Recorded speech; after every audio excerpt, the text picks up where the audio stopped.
Chronicle of the Crown, session 26. We are going to jump straight in from where we left off, which is one day's journey into the Great Swamp. And we are being tailed, as it will soon become apparent, we are being tailed by an intrepid dwarf on, what is it you have, a goat? You have a horse? It is a goat. And very large specimen. Maybe we'll see it. We have a situation on our hands where in,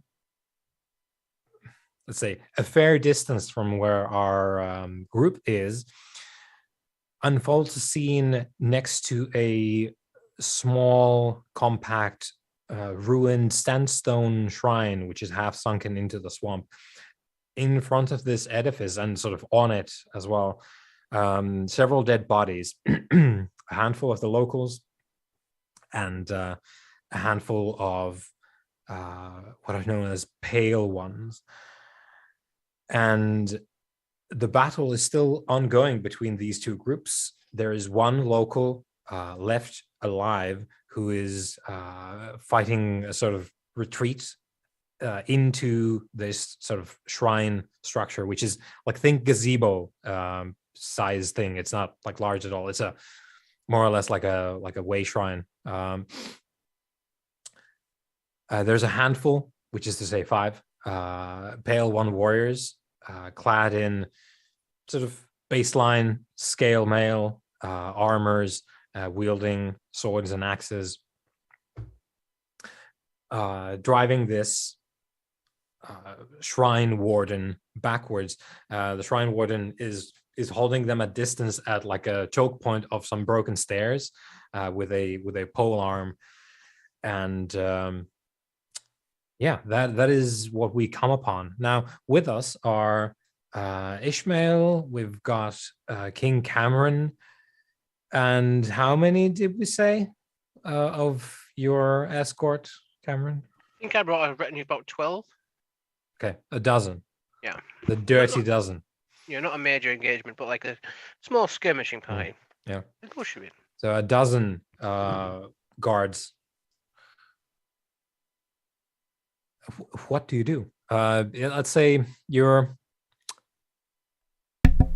like 150 meters away, having just, come around like a thick collection of shrubbery and woods.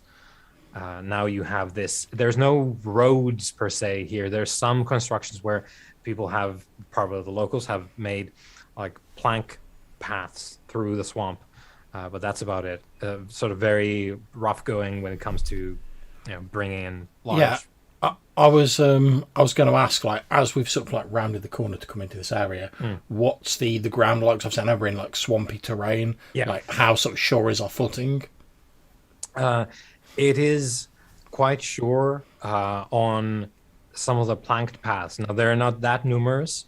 The ground itself is soft, and in places it is like full on suck you down deep kind of swamp. Rather uncertain. And you've proceeded very slowly because you have to. So are we on horses, on foot? I know we've got a cart for like stuff. Yeah. If you want to, you can use horses, but it's sort of like you've gone very slowly because you don't want to risk it.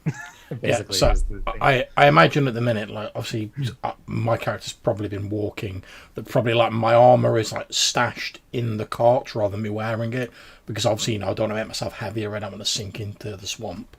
So I imagine I'm just sort of like wearing like my robes. I've probably still got my sword on me, but like my sort of heavier armor would be like bundled up in the cart, rather than me like clanking around and suddenly be like, down I go.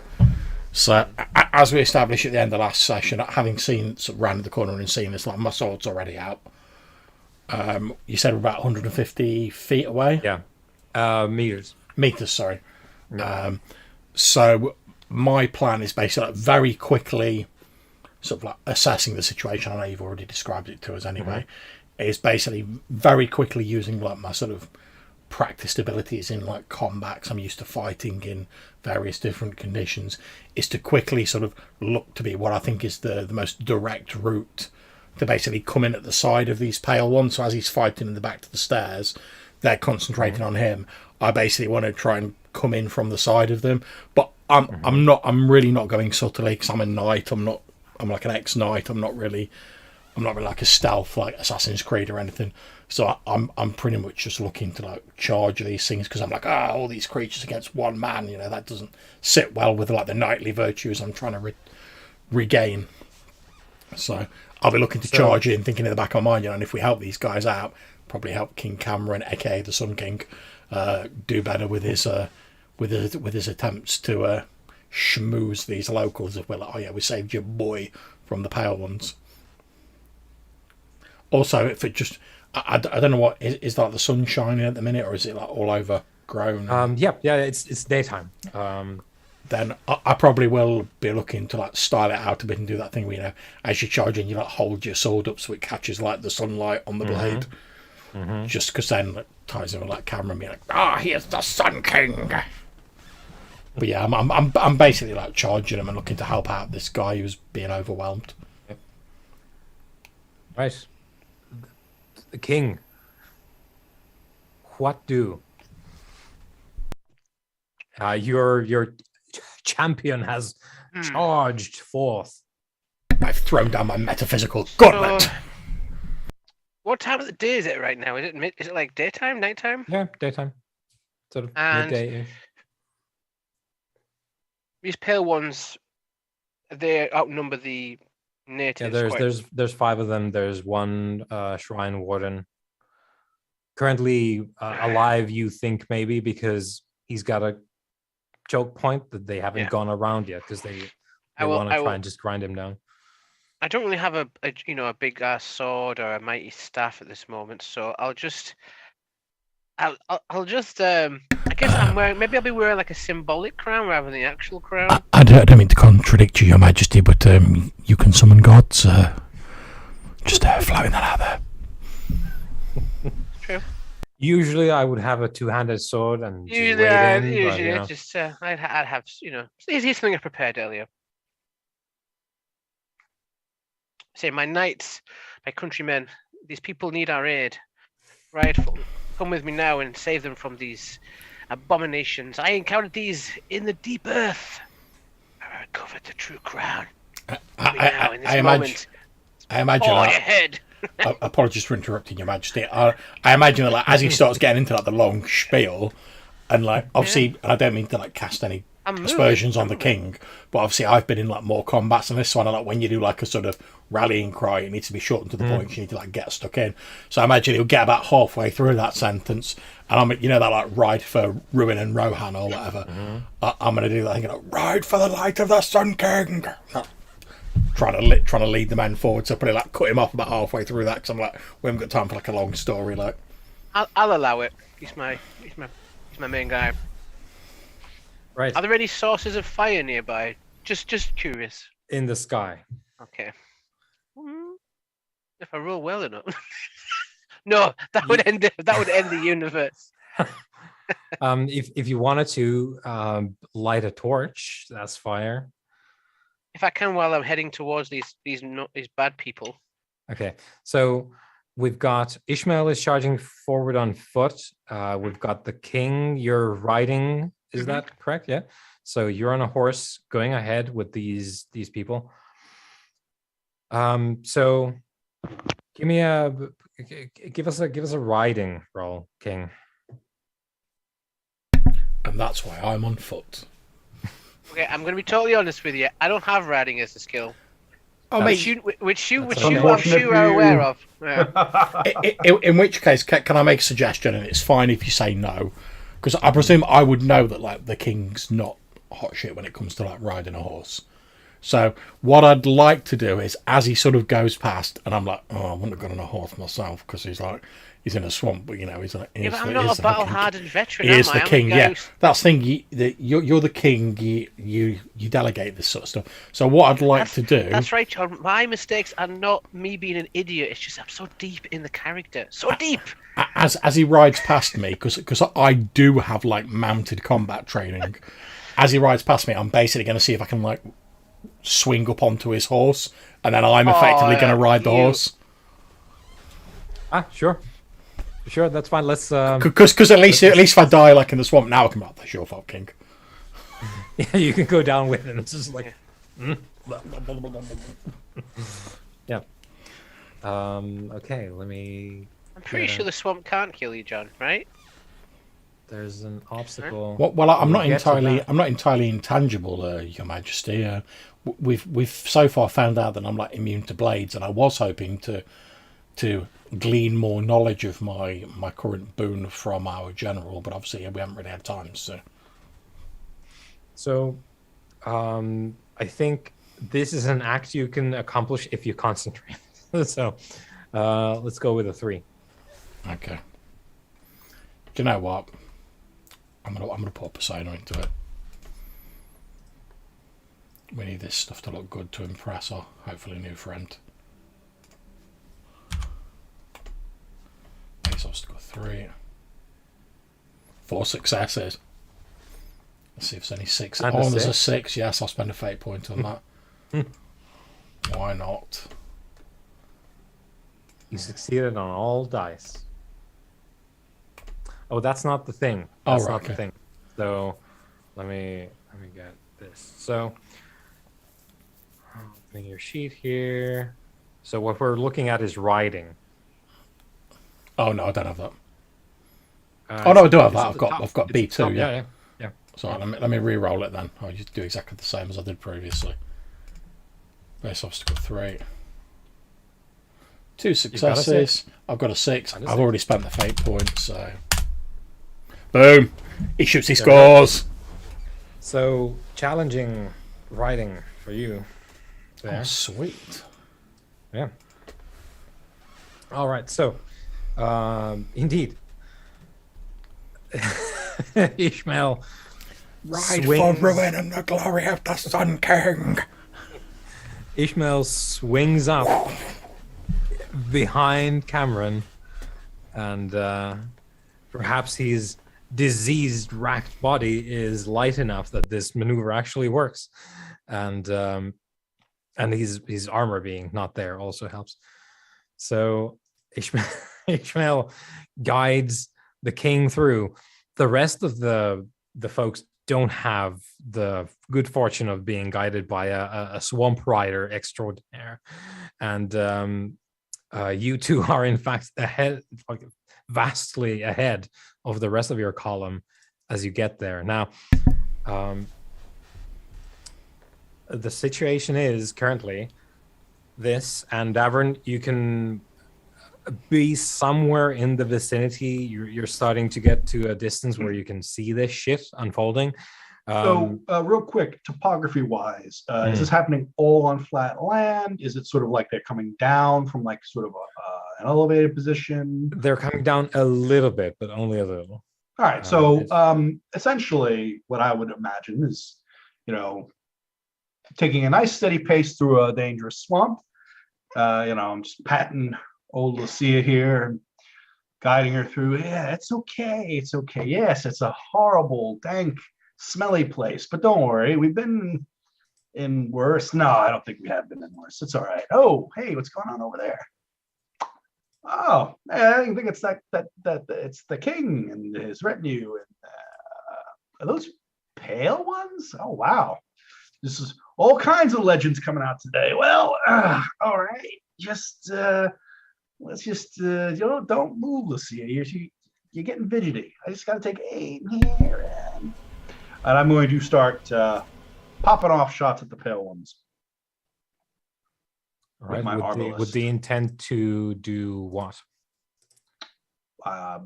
Take off some heads, preferably. I would like to slay the pale ones that are threatening the object of my quest, which is King Cameron. So, is your intent to slay the 5 pale ones? As many as I can manage. Yeah. So this is the negotiation bit where we discern like what is actually on the table, because you can say that. You can say, I want to kill everyone in the room. The obstacle will be proportionally higher. Yeah, let's just say, Everyone in the room, excluding your king, please. let's just say that I would like to make it easier for the great and glorious king. So we can, yes. So what we can, instead of you rolling anything, we can say you're going to assist whatever Cameron does next with your crossbow skill. You can help. You can throw a die over. All to I'm Cameron. gonna say is it's gonna get messy, so be careful.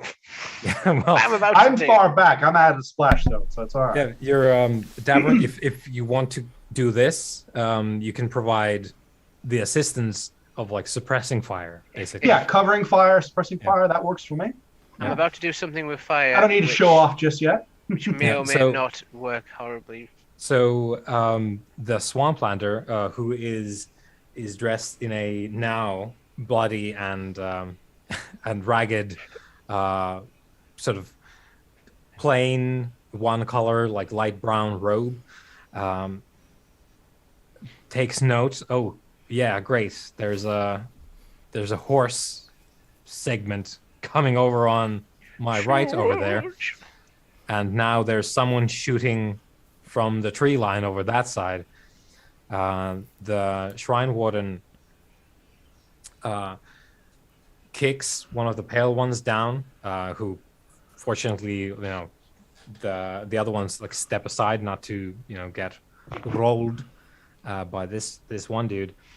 The Shrine Warden darts back inside the shrine, and there's a broken, like half destroyed remnant of a door that he's like slamming shut. It's not really doing its job anymore, but it's something in the way. So he's basically like slamming this like flimsy barricade now that used to be a door, closed, quote unquote, and leans against it and withdraws what looks like, in the sort of midday sun, glinting polished volcanic glass, a dagger, like a knife, and like stares at the pale ones and is saying something that is inaudible to the rest because you're quite far away in some cases. And so the Shrine Warden is saying something and has this like volcanic glass dagger in a ice pick grip inside the remnants of the shrine. Ishmael, Cameron, you're there. Cameron's intending to. Do you share your impending plan with Ishmael? I intend to use my magic to burn these creatures and scare them off, using knowledge I've acquired deep within the barrels of the Dark Watchers, which is what I would say if I had time. Well, I'm probably gonna have. My current plan is basically, as we get to like the bottom of the stairs that they're all fighting on, is because I'm hoping that King Cameron's going to pull some like magic out of his bag box. I don't know all the details. So something is definitely going to happen. So my plan is, when we get to the bottom of the stairs, I'm basically going to like leap off the horse, sword in hand, sort of ready to take the fight to the pale ones that are at the bottom of the stairs, sort of fight them with my sword. Also with the added bonus of like, they've basically got to go through me to get to the horse that's got King Cameron on. Oh yeah. So you're right. So you're menacing them with your sword. My shield, knight. Yeah. Well, my plan is, because like I say, 'cause I'm trying to reclaim my knightly virtues. My plan is basically pretty much to, not really a duel because we're not really in like those sort of conditions, but basically to like pick the biggest one of the pale ones and try and engage that, because that would be, to my mind, like the most worthy foe. And I'm like, oh, if we kill the big one, that might put the fear into the others. So now that you're a little bit closer, and maybe Davern, you've stared at these for a moment, so you're picking out some details now. So axes, swords. However, one of them, in addition to an axe, carries what looks to be either like a long baton or maybe a staff made from some kind of metal as well. and it's topped by like a horns type thing, from an elk, but that's sculpted from metal as well. So it's like one continuous piece of metal with look like a staff, topped by a miniature sculpture of metallic stag horns, basically. Is it well crafted? Yeah, it looks very like it takes a lot of effort to make that from what seems to be like maybe just plain iron, cast iron. Would you say it's aesthetically pleasing? It is. It glints very invitingly in the midday sun. Would we say that requires a little roll? Because I like aesthetically pleasing things, and when I say like, I mean I avariciously acquire them. So it's. So how does it's a steel test against greed or a greed test? I forget. I read it, but I haven't done it yet. So how would that work? Let's do a quick look. Also, Cameron, you note this as well as you contemplate the words of fire, and you're looking at your soon-to-be victims. You note this staff, and there's that moment in our TV series here where we have Cameron's viewpoint, and like sounds fade a bit, and Cameron kind of like sort of zooms in a little bit on the staff, and maybe there's a slight whisper on the wind that Cameron never really catches. But what Cameron does catch is a dot on your corruption progress here, as you note the existence of the staff. Yeah, so as I'm sliding off the horse, I'm going to be like, take care of that evil warlock, my liege. I'll hold the rest of them back. I shall show them my teachings. Oh, it's gonna be. So this is obstacle 3. I wish my dice backed up with things that I say. That would really be nice. Obstacle 3 for your corruption there. So it's going to be a challenging because you're at corruption 1. I have to roll my corruption? No. Just put down the mark for challenging for the progress on the corruption. Oh boy. Okay, so greed. There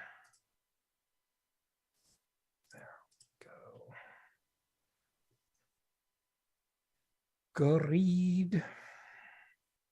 So she's magnificent. Steel test. Yes, that's what I thought it was. So your greed is probably let's look at your My sheet. greed is 3 currently.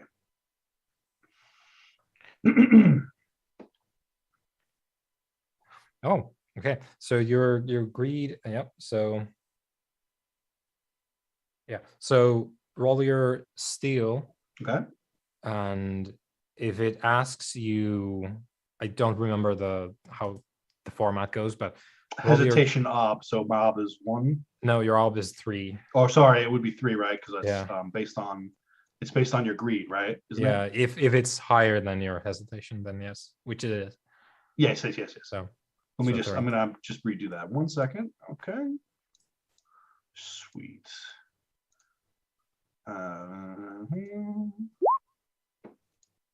Yeah, it's fine. It's fine. So despite the shimmering, glinting, glorious craftsmanship in the hands of this disgusting creature, I'm able to maintain my focus and continue firing away. Yeah. Mm-hmm. All right. Actually, let's make So, because Cameron, you're about to do a sorcery. Is that it? Yes. Yeah. So I would say retracting the help idea, because that's not how it works with sorcery. Yeah, we can't. Yeah. So you can link test here. So put down obstacle 2 crossbow thing. Okay. And we'll call that a suppressing fire thing, and then we can do. Do I need to make a roll or? Yeah. Obstacle 2. Obstacle 2. Got it. Thank you. Okay. Yeah. And then Ishmael, were you gonna go in, or are you sort of like, I'm gonna stay here to protect, and he's gonna do whatever he's gonna do from the horseback? No, I trust in King Cameron to deal with his end of the business. my basic plan is to like wade into the others, attempting to dispatch them with my sword and my knightly combat training. But I'm going to be focused on the ones who aren't the like warlock with the staff, because I'm expecting like Cameron to like deal with that. So I'm going to engage the rest of my sword and just wade in. Hopefully, with when they get here with the rest of like the knights, because I'm like, if I want to like become the protector and the knight that like King Cameron needs me to be, I need to prove I can like be an example to these men that we're sort of like leading. So I need to be like the first in, sort of showing them the way. Yep. Just like in the good old days, back in the Holy War. Feel young again. So we'll resume with your thing after the Witch King of Dulciriath over here does his thing. So Cameron. Okay, so as you know, I have this belief, and the only way I can get this belief going is if I start casting this spell. So I'm going to give it a shot. Mm-hmm. Now we all know this is going to go horribly wrong, It's gonna be great. and I'm here for it. I believe in you, my king. Yeah, I'm there for you. So how do I I? explicitly trust you, my king. So With my back to you I now. apologize, Wheelmaster, because I realized upon going to cast the spell that I don't have the spell in my list. That's fine. That's fine. I didn't put it there. I presume you didn't either. It's fine. I thought I had put it there. That's the thing. I thought, okay. But I had not. I was like, Yeah. oh yeah, it's ready. Well, that's fine. That's fine because we can just roll your. It doesn't really matter about that. It's just nice to Sorcery. have. You can just roll your sorcery. Yeah, it just there. makes it easier. You can It's add it later. difficulty 7, right? So let's see. Because it's I have to do it, and each time I use the spell, it gets easier. Obstacle penalty equal to your perception aptitude. So I'm gonna open your thing over here. Yeah. So obstacle 7, yes, is the obstacle. So I know that I'm gonna really shank this here, but guys, it's gonna be wonderful. Okay, it's gonna be wonderful. Can I fork in? I can fork in You can fork astrology. in things, yeah. I want to fork in astrology for the hell of it. He's starting to believe. Starting to believe. So roll that separately again. Okay, Because I've goes- never actually done it, but I will this time because it might. You never know. Ooh, okay. Yeah, Okay. it's good. It's good. So Alright, you've got one in the bank. one in the bank. Okay. Okay, and what are we doing, by the way?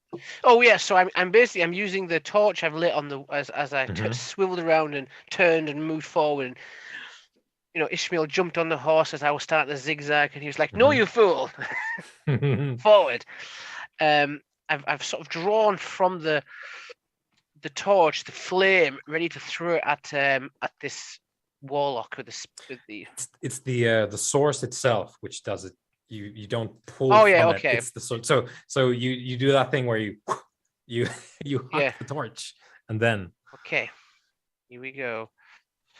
So the spell here is spark shower, and it makes a source of fire explode in a way, and that's why we need to throw the torch. This is not a foreshadowing for when I go back to Rayfield and nuke the city.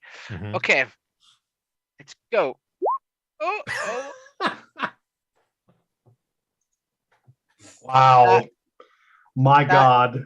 You Cameron that. You've got dude, that's amazing. And I get one success, right? I fear a cloud has drifted across the sun. No successes on those dice, and those dice are all 3s. You've got a full fucking collection of 3s there. No successes. Cameron as roll. Sticking to the tradition. There you go. Sticking that landing in the shit. Yeah. The tax comes in, so obstacle 2 fort. Okay. Let's watch me pass out.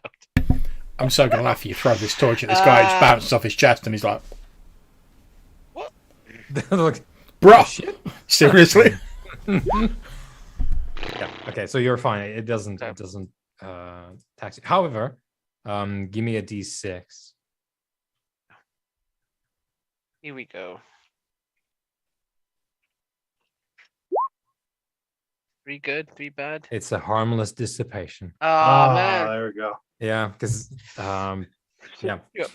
But you can mark down 1. Where do I only, mark this down? Where would I mark this down? Okay, let's find somewhere.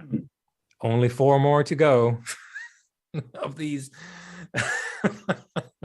So the torch, and it does hit the pale one with the staff, the horn staff, and yeah, it bounces off the scale mail. It's the swamp's too moist, guys. It's doused the flame.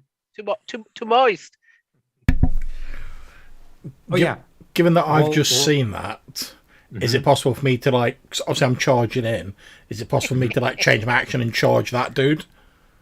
Because like I don't know what magic Cameron was planning on doing, but I'm guessing just hitting him with a torch wasn't it. So I'm now like, oh, obviously that I was relying on him to deal with that guy, so I don't have to worry about it.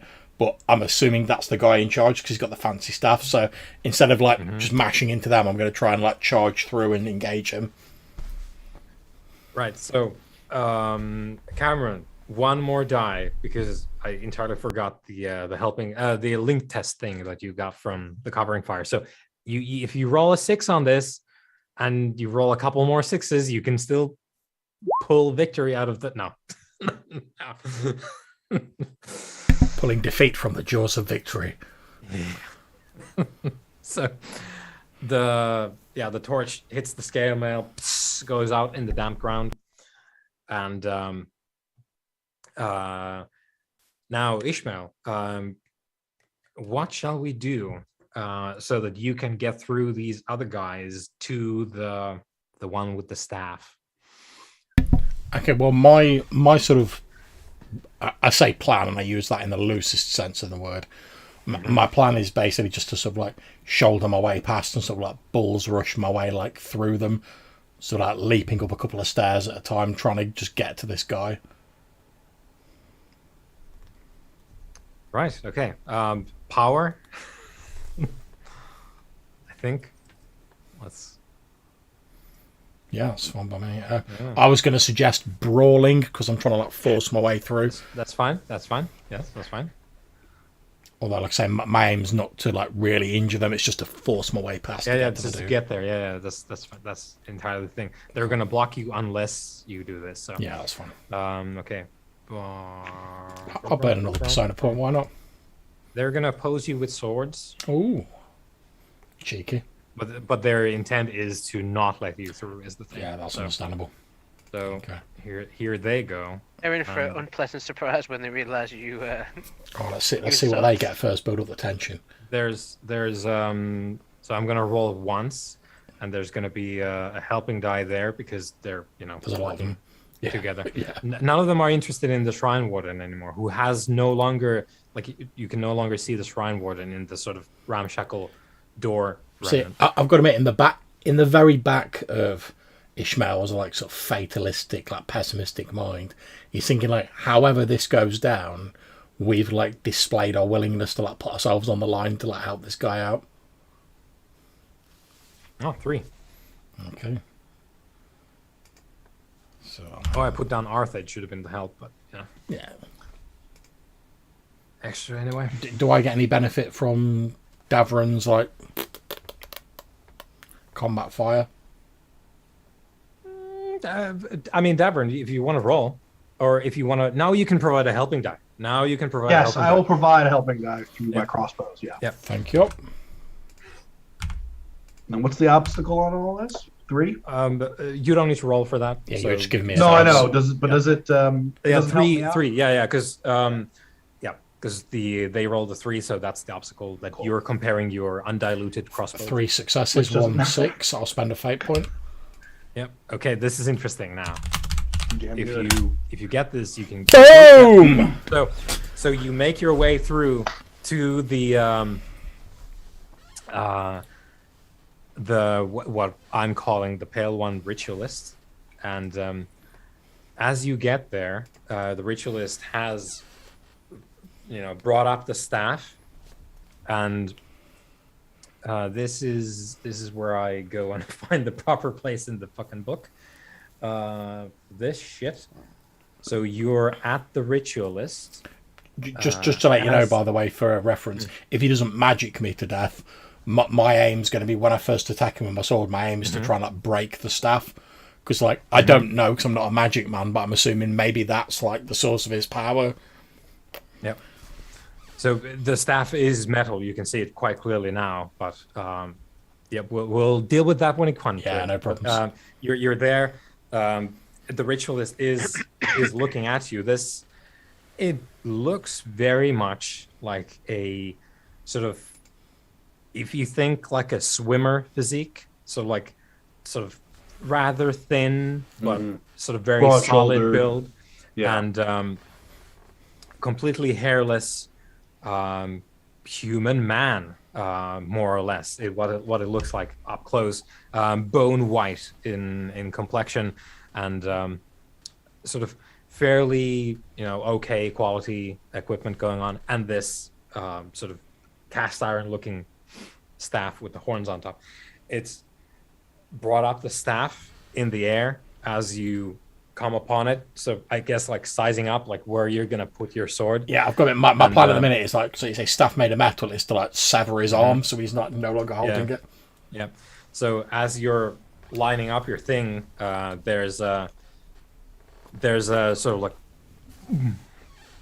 sort of like underwater sort of low bass thing that sort of spreads across. Everyone hears it, Davern included, and there's a steel roll that we're going to make now.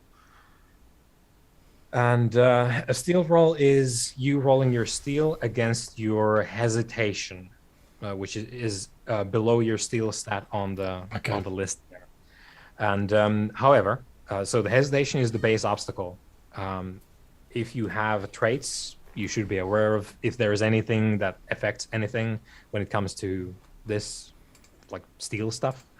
So hesitation, basically, those would be like numb or fearless or stuff like that. I don't think we have a lot of that going on.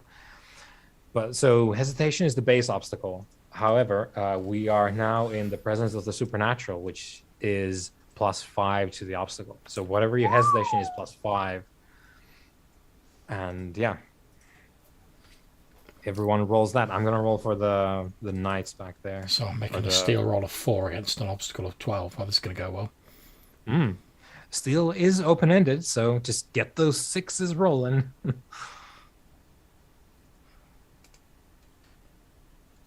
So presumably I'll change the hesitation obstacle to 12 then? Yeah. Okay, cool.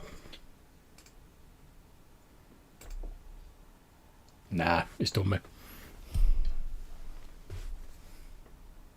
Although there is 1 6 there, so you never know. It rolled it already. Oh, so yes, it's open-ended. Yeah. If you John, want to, you can like, put a fate there. You can get one extra the die. second highest roll we've had to make this. Like a Do you know challenge. what? I mean, in terms of opposition, that's. I've got 8 fate points. I'll throw a fate point in to get an extra dice. Why not? Yeah, worth a try. Yeah, no. Yeah, but we've seen Cameron almost make the insane. I managed to fail even better before. Yeah, when I got that close to the edge of glory. That was amazing. I really hope you would have made that, because you wanted me to make it by that. You're like, yes, come on, one more. Okay, so these guys, we're gonna call it like steel average, like that, and then okay, so Is this the guy with the staff that's just done you in, John? Yeah, he's basically like held up his staff and like this sort of like energy pulse almost as like out from him. Do I have to make this? That goes. Yes, everyone. Well, I want to just remind you, sir, good sir, of the wheel, that I have a trait that helps me in this situation. I believe. Okay, well, let us know.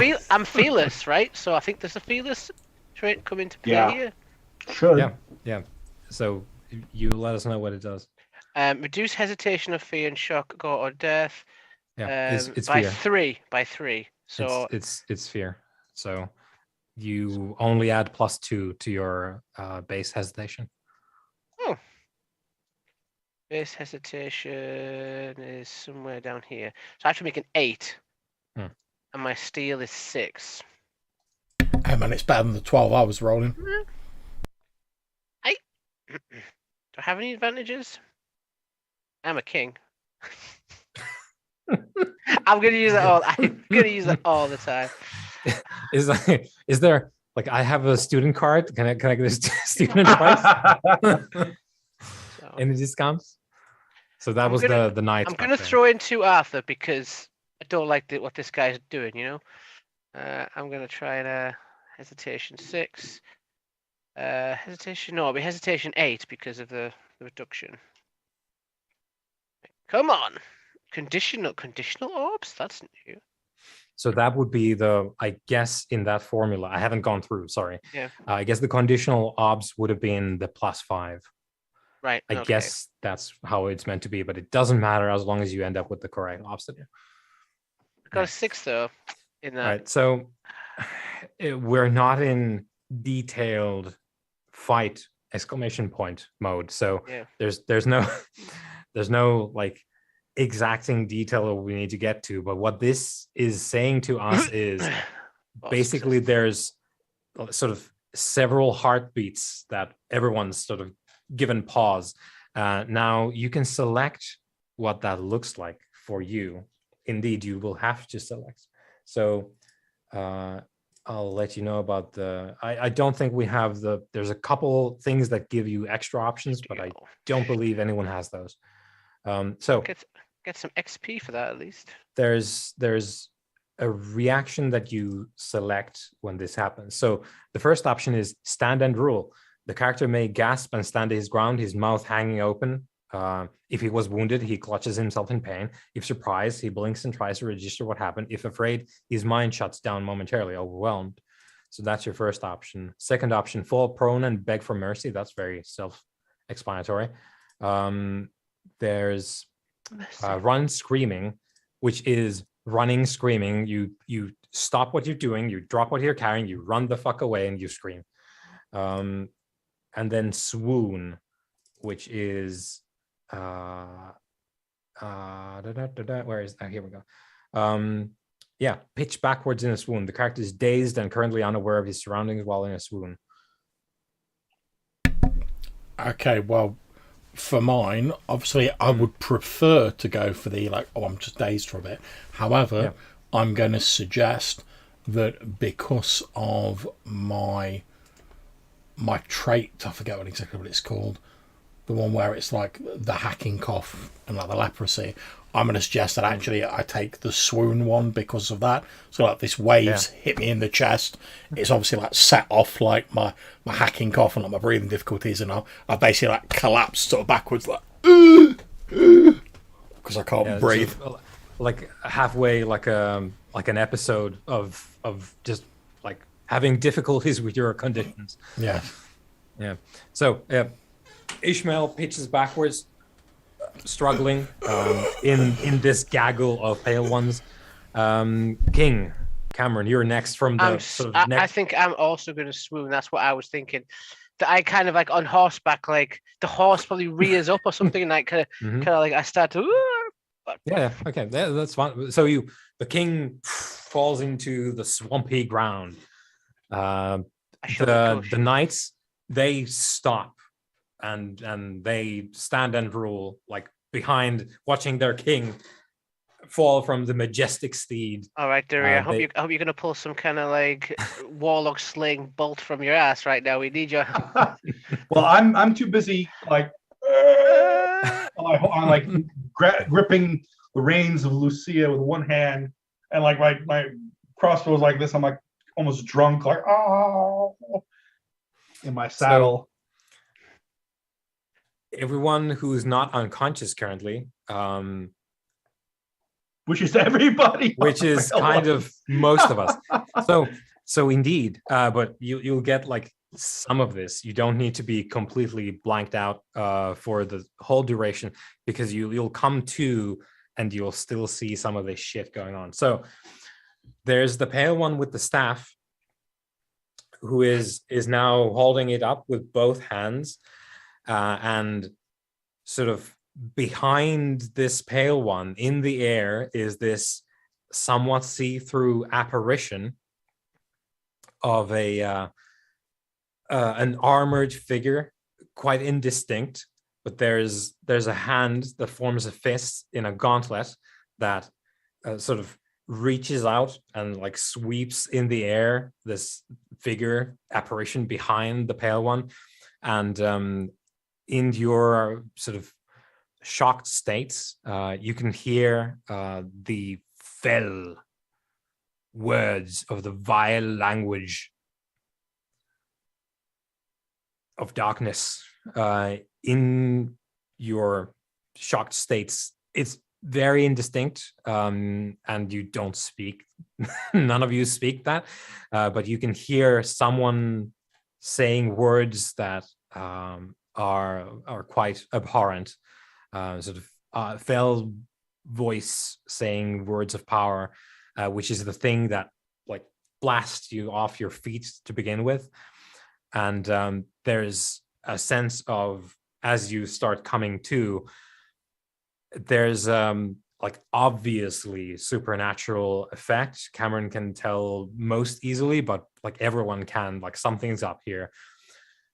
There's a pressure on your very hopes. Something's draining you on a spiritual level. It feels not quite worth it anymore, which is part of your sort of this sequence where you're not yourself. You're having difficulty standing up, doing your thing, you're hacking people to death. There's a sort of, as you regain your faculties, you have this like lingering malaise of just sort of deep desperation and futility hanging over everything. Ishmael. Okay, now obviously feel free to say now. I know this is all part of us like being knocked prone and whatever. So this thing's like sort of pushing down our disbelief on our belief. It's giving us like hopelessness and stuff like that. Well, I am an unbeliever, so I don't really believe in anything anyway. I'm also very disciplined, and to be honest, I'm riddled with leprosy. So sort of like going like, oh, I'm staring death in the face.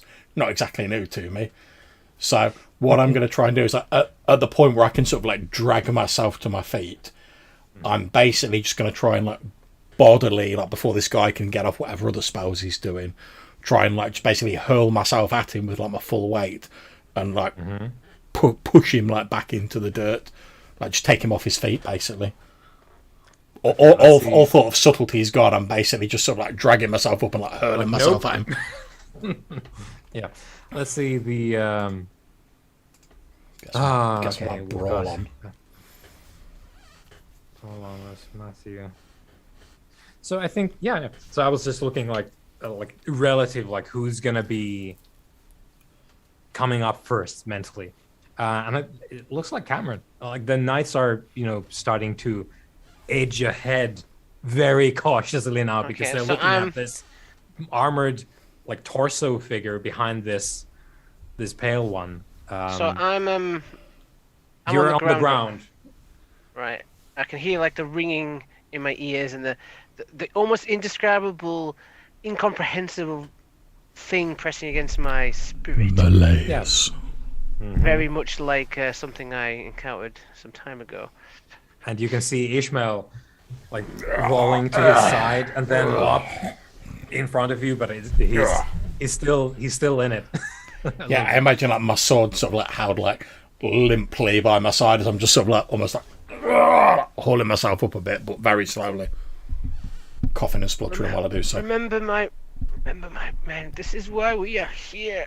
To push back at this, and I'm going to gesture out my hand, defiant motion, and cast another spell because it's 2 spells in one day. I've recharged, baby. I'm going to talk to the alligator that he's not seen and get it to strangle this guy. What I'm going to actually do. Yeah. I'm guessing we're surrounded by trees in a swamp. This is like a wooded... it's not super thick now. Like this is a bit of an open area, but there's the occasional tree. I'm going to see if I can cast shards. Yeah, there's earth. Here, Yeah, you don't and even I'm need gonna- trees. My attempt is to injure him, but also to like break this thing's concentration of what it's doing. Yeah. Okay. And give my people time to react. hmm What is the difficulty? That one's on your sheet. Oh, it's so- it's 2. Yeah, it's 2. Oh boy, right. Don't shank this one, boy. Right, now I should be able to do this because it's one of my easiest spells. Yeah, baby. Okay. No, you do it. Yeah. So yeah, you wound the pale one, but You your like intent those was apples? You like them? your intent was to disrupt whatever it's doing. So you Mhm. because it's the ground here, because you don't have the tree to hand, it's going to be the ground. So you fling swamp earth and loose stones in a torrent over Ishmael. So Ishmael, you get like moss and water spraying over you as this thing is pelted with a torrent of the swampy earth. And yeah, the apparition fades out with one fell word that seems to linger far too long after it's gone. It does fade out as the pale one ritualist gets blasted with earth, and yeah, it's that one's gone now. I still need to make a fort roll for this, right? Yeah, obstacle 2. Obstacle 2. See, I know what I'm about. Okay. Yes. Oh my There god. you go. I've made two rolls in a go. Like, Look at the Nice. wizard doing his thing. Ishmael, the pale one ritualist is just like trying to figure out what happened. Okay, my plan is just like that. I'll probably even like drop my sword. My plan is just to like bodily throw myself at him, try and get my hands around his neck, and I'm just going to try and like bear him down into like one of the pools of swampy water and basically hold him under it until the bubbles stop. That sounds great. He's gonna resist. Yeah, I'm not surprised. so- I would. Yeah, so good choice. Good choice.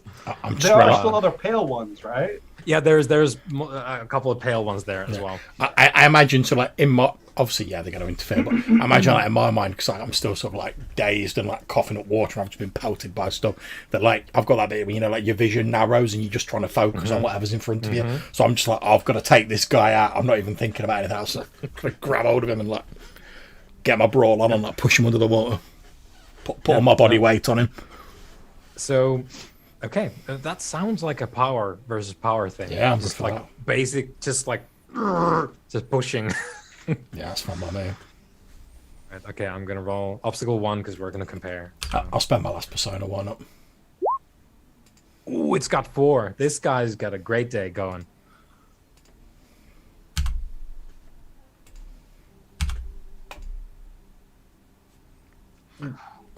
Nah. No sixes. Okay, so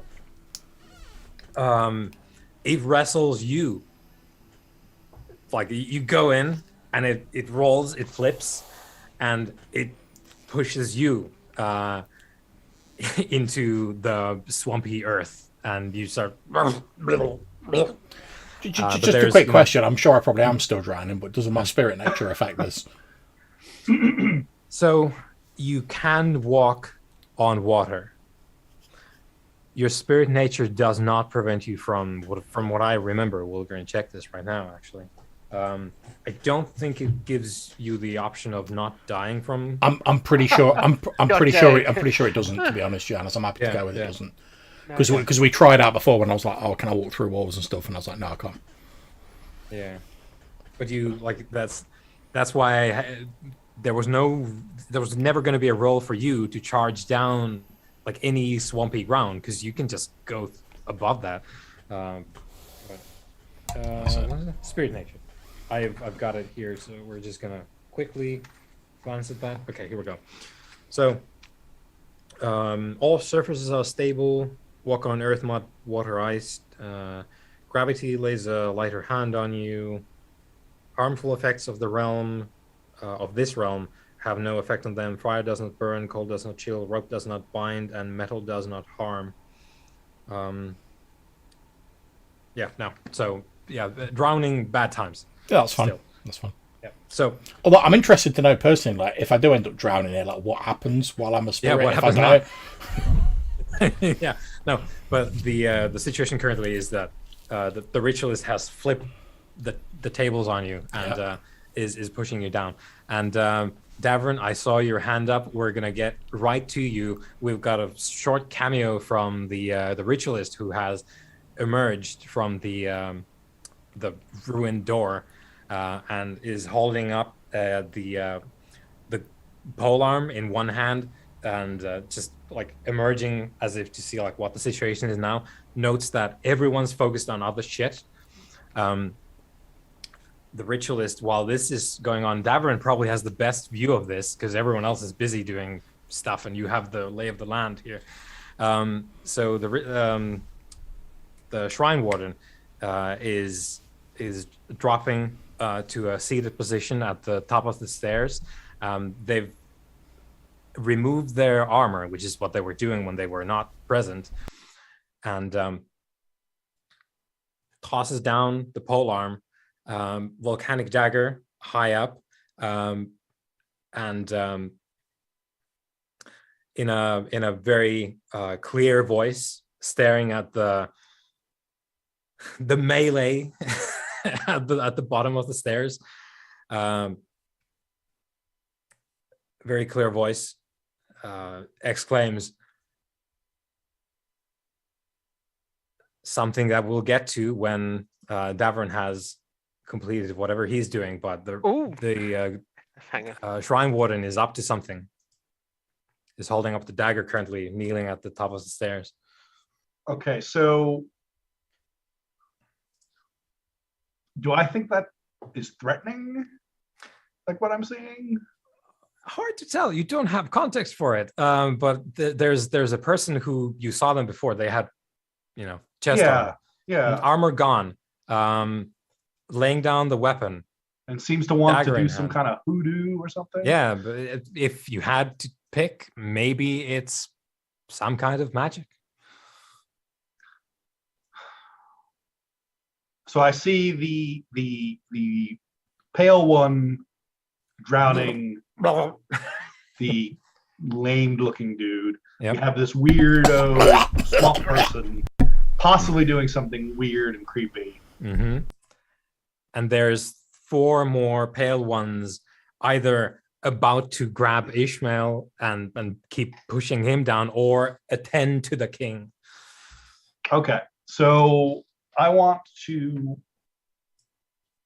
gonna have to just bite the bullet on the whole crazy, creepy guy from the ruined shrine, and I'm going to take my aim. I now do want to show off, and I want to try to kill the pale ones. Yeah, the pale ones. Everyone, including all of them, but in order: the one drowning Ishmael, and then down. But yes. Right. Okay. Let me get you an obstacle for that. What do we think this Going is? as many as possible. Luckily, us dwarves build our arbalists to auto fire.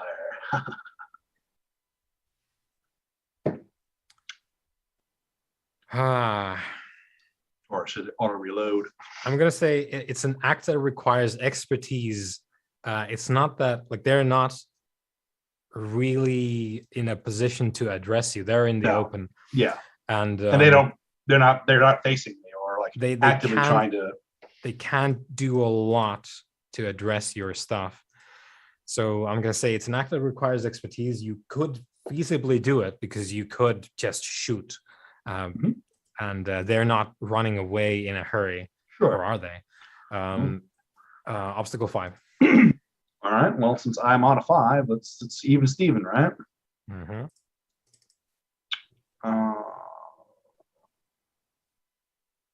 Bear with me 1 second.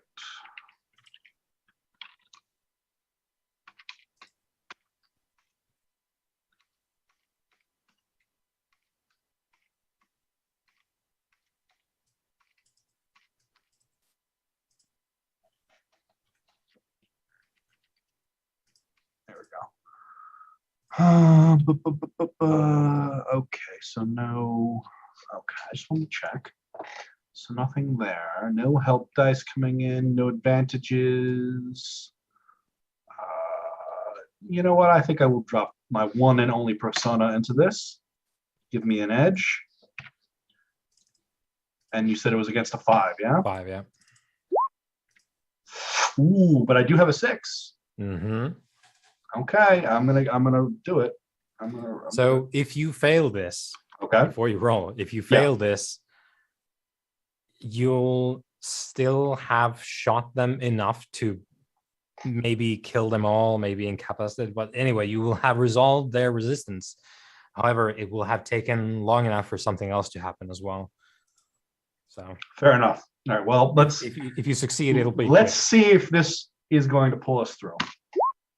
No, it's not. No. God. Okay. So, bolts keep raining down from the tree line, and Cameron, you're probably preparing to fence without a sword as the two pale ones start menacing you, and you're close by to witness these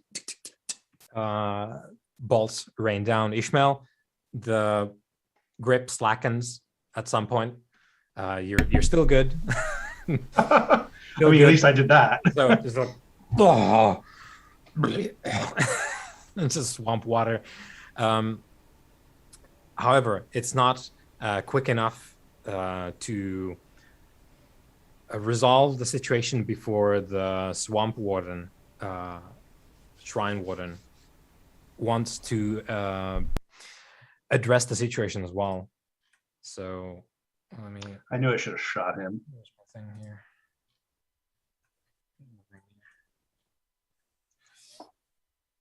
So again, yeah. The shrine warden brings down the glass dagger into his own chest, and it, as he does, it breaks. It shatters in his hand. So basically, like it's an intact piece of volcanic glass comes down, pierces his flesh, and just like immediately just dust in his hand. And as he brings it down, very clear voice, it says, "My life for Mayron," and falls to his side. And you close by, Ishmael and the king, aside from the gurgling death noises of the pale ones, you can hear the warden lying on his side, bleeding onto the steps. You can hear the warden say, "The land itself will repulse you. May you stay away forever." And then something else, but he's starting to, become incoherent. But yes, the pale ones, dead or as good as. And Ishmael, Nutround, King, still standing. The knights also on the scene. Over to you. Yeah, so I'm sort of slowly climbing back to my feet, so pushing this thing off me, sort of like looking a little bit bemused at the crossbow bolt sticking out of it. I pick up my sword and sort of tuck it into my no doubt ultimately soggy belt now, but like my mud stained robes and whatever. Then I'm gonna lean down, like pick up the staff that it was holding from wherever it was lying, and almost sort of using it to support myself. Yeah. I'm going to sort of head over to see how the king's doing and offer him a hand to help him up.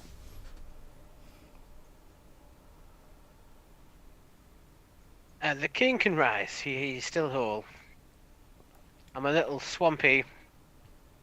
A little damp, but otherwise okay. Yeah, so I help him up. I'm glad to hear it. I don't know whether you can do anything with this, and I sort of like hold the staff out towards him. I'm not going to take it immediately. I'm going to examine it a little bit. Can I get any gist from it? Is this an item of power? Well, it seems to be an item of power, but would Highly taking- likely. Highly likely. It's it looks for all the world to be a cast iron item with the it's sort of like square shape rod topped with the antlers. Quite finely Any- made. it's very nicely made. Does it have any religious significance? Judging from it, it sends some kind of incantation or prayer. Or The closest you can think is it reminds you the specific shape of the horns on top reminds you of maybe some kind of old crests you've seen somewhere from history, but not really. considering how dangerous these things can be, Ishmael, and I cough up some swallow myself. Please wrap it up in something for now, and we'll take it with us. We'll examine it when we're not so exposed out here. Okay, so seeing like that the king's not taking it, I'm going to set it down just down on the floor next to where I'm standing, and I say, "I will, my liege, but first I need to check him, and I'm going to quickly make my way over to the swamp warden as quickly as I can to just like check if he's brown bread or." There's pink froth just constantly streaming from his mouth as he lays on his side, completely limp. Okay, so if he's actually still alive, Yeah, still living, but oof. obviously, I don't know whether I can do anything for him. Yes. I'm using my herbalist knowledge and my herbalist kit. I'm going to try and do whatever I can. If I get to that point where I'm like, oh no, he's obviously going to die, I can't help him, I'll just do whatever I can to make it as painless as possible. But Yes, I will try so- and save him. Yeah. So In that moment, Darren approaches on this gigantic goat. And there's a flurry of like, pivot Oh. that way, new attacker from the. oh no! Hey! I'm friendly. Yeah, I'm here to see the king. May his reign last 1,000 years. Or no, I'm sorry, you all don't live that long. Well, some do. oh, I'm gonna pull off my glove, which is again covered in swamp water, and put it on my horse and reach out and shake this guy's hand. oh yeah. I appreciate his hand your is timely speedy. aid. I mean, you've shaken hands with dwarves before, but yeah, good to meet you. There seems to be a couple of things here that I might be able to help with. Is that a dying guy over there? And I look over his shoulder. It would appear to be, yes. Well, I took a bit of a hit there from my horse, throwing me off. But you'll live. Let me go see what this. What's your friend's name? The one that was drowning that I saved. That was me, by the way, with all the shooting. well, Yeah. excellent No marksmanship. need to thank me all at once. I'm just, Anyway, time's a wasting. That is I'm going Ishmael. to go over to Ishmael the unbeliever. Ishmael, yeah. All right, Ishmael. Hey, what do we got? Oh, hey, that doesn't look so good. And what I'd like to do is, because I have herbalism as well, so I would like to assist him. Oh, he got the good drugs. He got the good one. Yeah, I got some stuff here. How proficient at herbalism are you? In which case, as you come over and you start talking about it, without even like a trace of like proprietary or anything like that, I'll immediately realise that like you're probably better at this than me. So I'll switch to assisting you. Oh well, hey, Cause that's fine. I mean, look, whatever we're going to do, we need to do it quickly. It doesn't have long. yeah, I know. God, manlings, you're all so impatient. I am when someone's dying, Master Dwarf. Oh, I'm getting to it. Shove this in there. Put this down his throat. Come on. You're supposed to be helping me out. Yeah, obstacle 6 to stop the bleeding. All right. You can have a dice from me as well. And I got to die from Ishmael. Yeah. Can I give him a bonus because I've commanded him to do? No. It doesn't matter if the king tells you to close the wound. It doesn't help. Does the king not have herbalism or some other? I got oh man, I got skills for days. Hold on. I got alchemy. Well, where is the herbalism? Hold on. That could help. I have shrubbery of the swamplands wise. You have apothecary, bloodletting, field dressing, surgery, clergy, or a song of soothing. Any of those would help. Hold on, let me just. Jesus, I really wish this book was organized just a little bit better. Well, what are you wanting? I just want to look at the forks for herbalism. Give me a second. I got it. I just need to get over to it. There we go. Jesus, mother of God. Apothecary or alchemy for creating potions, and surgery or field dressing for tending wounds. So I guess this is tending a wound situation. Do you have surgery or field dressing?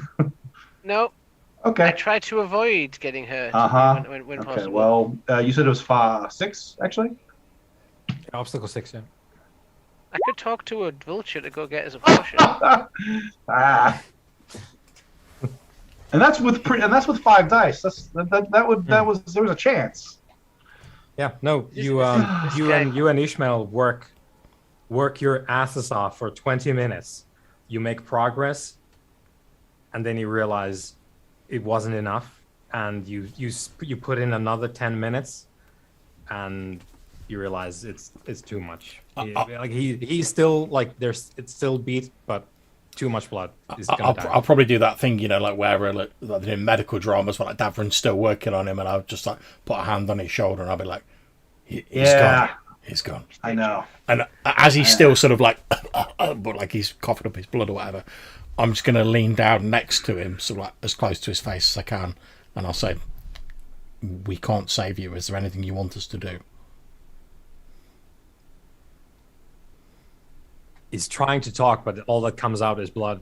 Yeah, he's looking at you, comprehending. I'm gonna try like if I can like try and like read his lips or at least even vaguely make out what he's saying. You think he is saying Oronin, which is, that to be the sort of misplaced name of the Great Swamp. It's not the name of the Great Swamp. It's this Great Swamp is inappropriately named after the old city that exists in the swamp, or existed in the place that became the swamp. Right. A long time ago. I'm just going to quickly sort of take hold of his hand, and because obviously I know he can't really speak, and I'm just going to say, "Do you want us to return your body to the swamp? Squeeze my hand if you do." He does not. Okay. Whether that's because he cannot or because he comprehended what you're trying to do.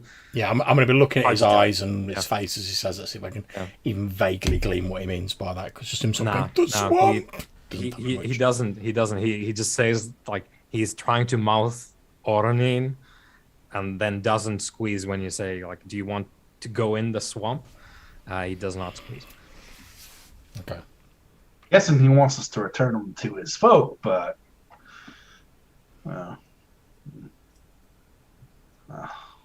oh look, he's dead. I sort of nod. I do that thing, you close someone's eyes.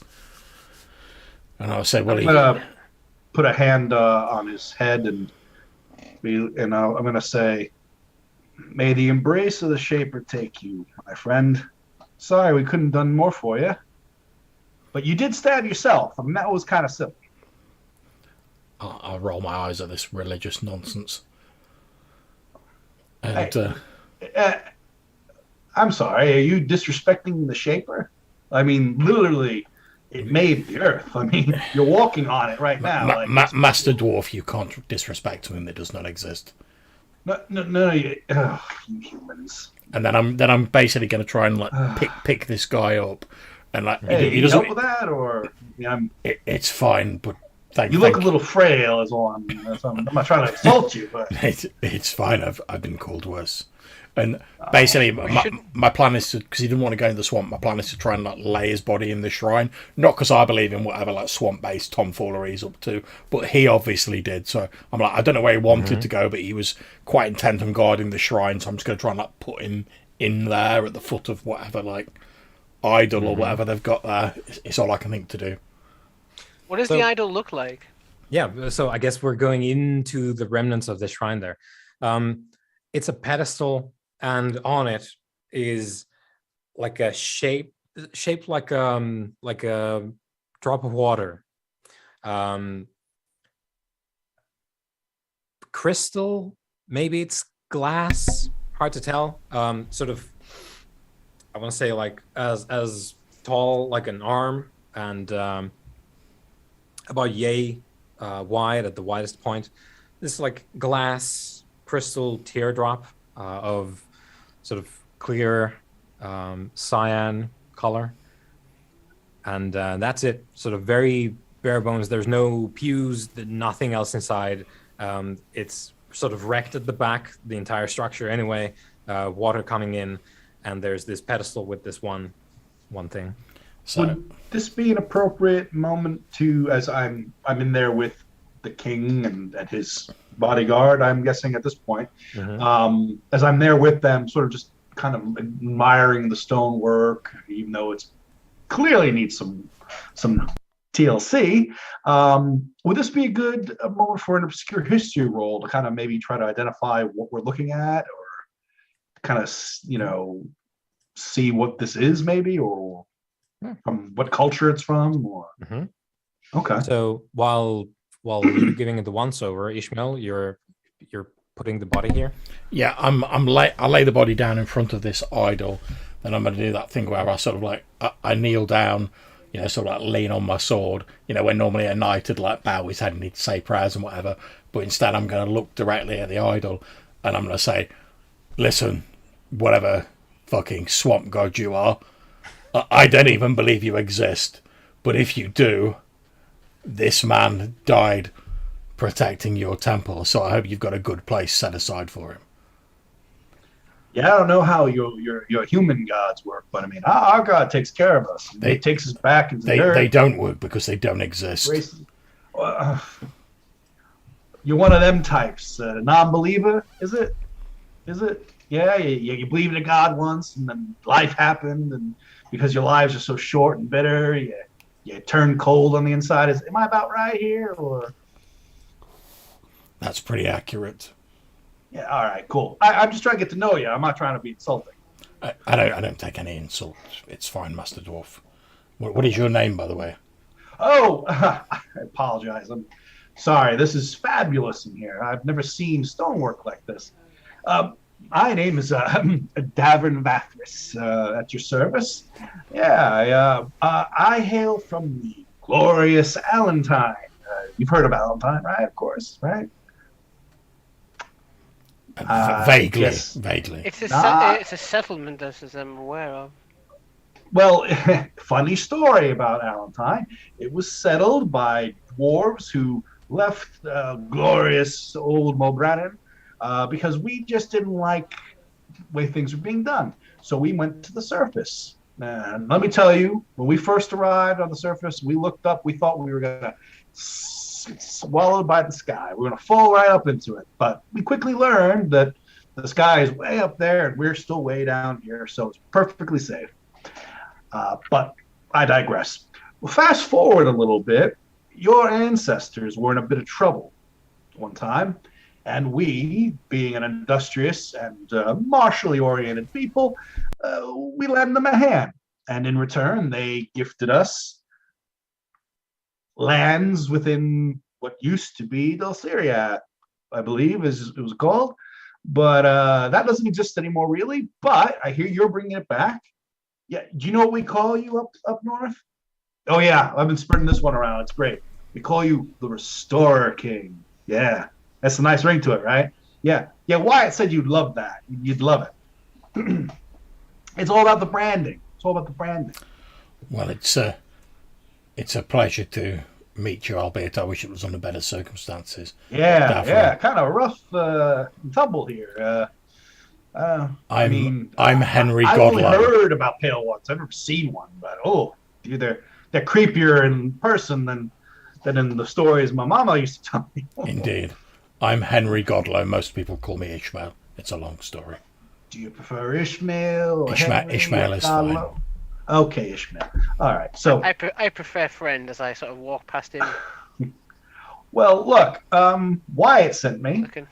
As you know, you sent him abroad to reach out to the good folk. Would you give him a message from me and tell him that I've been trying to put a country together and I asked him to come back to the council, which is I've been trying to form, and I really could use his wizardy knowledge. Yeah. Well, but you told him first to go and off ambassadoring, and he's been doing that. Why do you think I'm here? I should introduce myself in my official capacity, Your Majesty. It wouldn't kill him to send me a letter every now and again. He did, actually. I have it right here. Perhaps now is not the time and place. Yeah, we shouldn't linger here. No, you're too right. long. Wait a second, though. I'm just trying to get a feel for the stone here before we run out of here. I mean, this is I'm just trying to work out some ancient It's architecture. cold and grey. You manlings have no appreciation for the stone. It's lasted far longer than most and it of will our last people. way after your babies are Oh, please don't. returned to the Shaper. Well, Anyway, give me a moment. Now, Wheelmaster, what would be a good obstacle for this role that I'd like to make with my obscure history? Let's give a browse. So, history.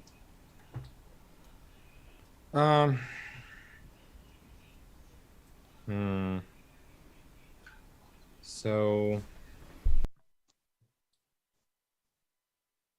well, this would be actually from the list for history. Mm-hmm. We've got common historical fact, classical history, recent history, obscure figure in history, history of countercultural movements, and history of the ones who lost the war. This would be the last. Oh, will do. So that would be a 6. See real quick here. Can I help him with my obscure history? Yes. Yeah. Take it from King Cameron himself. Oh, obscure history doesn't even get its own entry. All right. Yeah, it's a history. It's a sub history. Yeah. Okay. So it's a 6, but I'm getting a help dice from Cameron, Yeah. right? Okay. Swag. I'll take all the help I can get here. 2 6s though. I don't have any fate points. I am empty. Right. So I think that this is a straight up situation where this is so eroded you can't really tell anything. It's really worn down by the weather and time. You manlings really need to take better care of your stone, honestly. I mean, look at this. All the details are gone. I mean, do you know how much history goes into crafted stone? You could tell a lot about a people, assuming you don't leave it out to rot for hundreds and hundreds and hundreds of years. Anyway, my king, shall we depart? I assume you have some glorious mission which brings you to this terrible, stinking bog. I'm here to hopefully negotiate with the people here. Good luck with that. It looks like it's going really well so far. Well, first contact did not go the way that I planned, but Well, that just means you need an expert negotiator on your side. And let me tell you, I just happen to be an expert negotiator. do you have any experience with these people? You make one group of manlings, you know all the groups of manlings. You're all very similar. I mean, to us at least. I think you'll find these people will be very culturally distinct compared to the Cultural distinction. I mean, we got cultural distinct manlings up in Allentown. I mean, these all agrarian types. They like to live in their little villages, and they practice the old way. They say, I don't know what that's all about.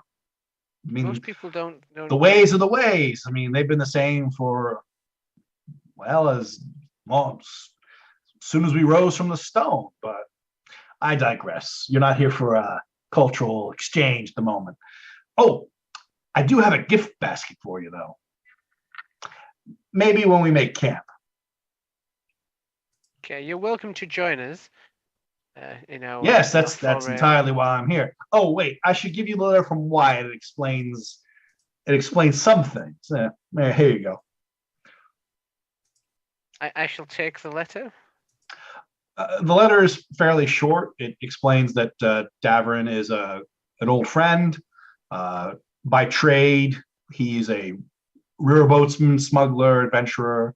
And currently, he's acting as sort of an emissary on behalf of the Allentine dwarves. And he has also sent Davrin to act sort of as a proxy for himself, since he's busy doing what you had initially asked him to do, which was gathering up the troops. He says he's currently in rebel-held Rietholian territory, trying to gather up all the rebel nobles there to bring to your side. So that's the update from him. Yeah, I got lots of letters in here. Order of importance. Do you know there's long ears by the name of Tyrell? I cock an eyebrow at that. That is a name I am familiar with. Yeah. Another friend of yours?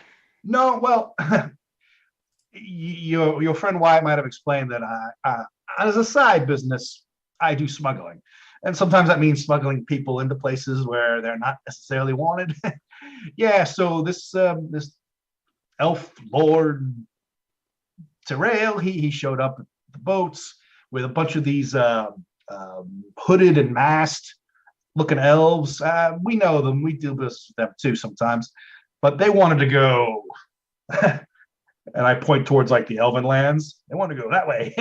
So he said that he would appreciate us conveying a letter to a Cameron Redwin. He didn't really give us much of a choice. That does sound like my friend. He had a very intense kind of gaze, the kind of gaze that says, do what I want or else. And he was paying. So, we did that. So, let me just get that out of my, 1 second. I got a lot of these in here. Here you are. I hope you can read in elf. I don't think I can. Oh, well, I assume it's elf, but I mean, look at that flowery script nonsense. I couldn't read it. Oh, it's scented. It is actually in the common trade language, but it's just written so flowery that, Tyrell yet lives. That's some good news for a change. How did he end up there? So the letter briefly states that after we have no one to speak elf. So if it's an elf, that will be a mystery. It's not an elf. It's in regular. It's just written very flowerily, like an elf might write. All it says is that he survived Kazgarad and briefly speaks of crystalline waters and solitude. It kind of doesn't make sense for the first half of it. It almost seems like he's sort of remembering something in a flow of consciousness. But it seems to be that he had sort of like a revelatory moment. And when you get to the succeeding paragraphs, it sharpens up and says that he knows what he has to do, and he's heading home to quote unquote cast out the wolf song. And that's where it ends. It makes sense, but it doesn't. It has the fervor of someone who has perhaps, from your experience, seen a god or witnessed something beyond themselves to such a degree that it irrevocably changed them. Well, that journey irrevocably changed us all. I'm now a king. Glavi is now somewhere. whoa, hey, you know Glavier? I'm a king, of course I do. Oh man, we're looking for him. Oh yeah, he is the destined one. He has been touched by the hand of the Shaper. We need to find him. Do you know where he is? We've been looking. We got guys out there looking for him, but I know where he is, and do you?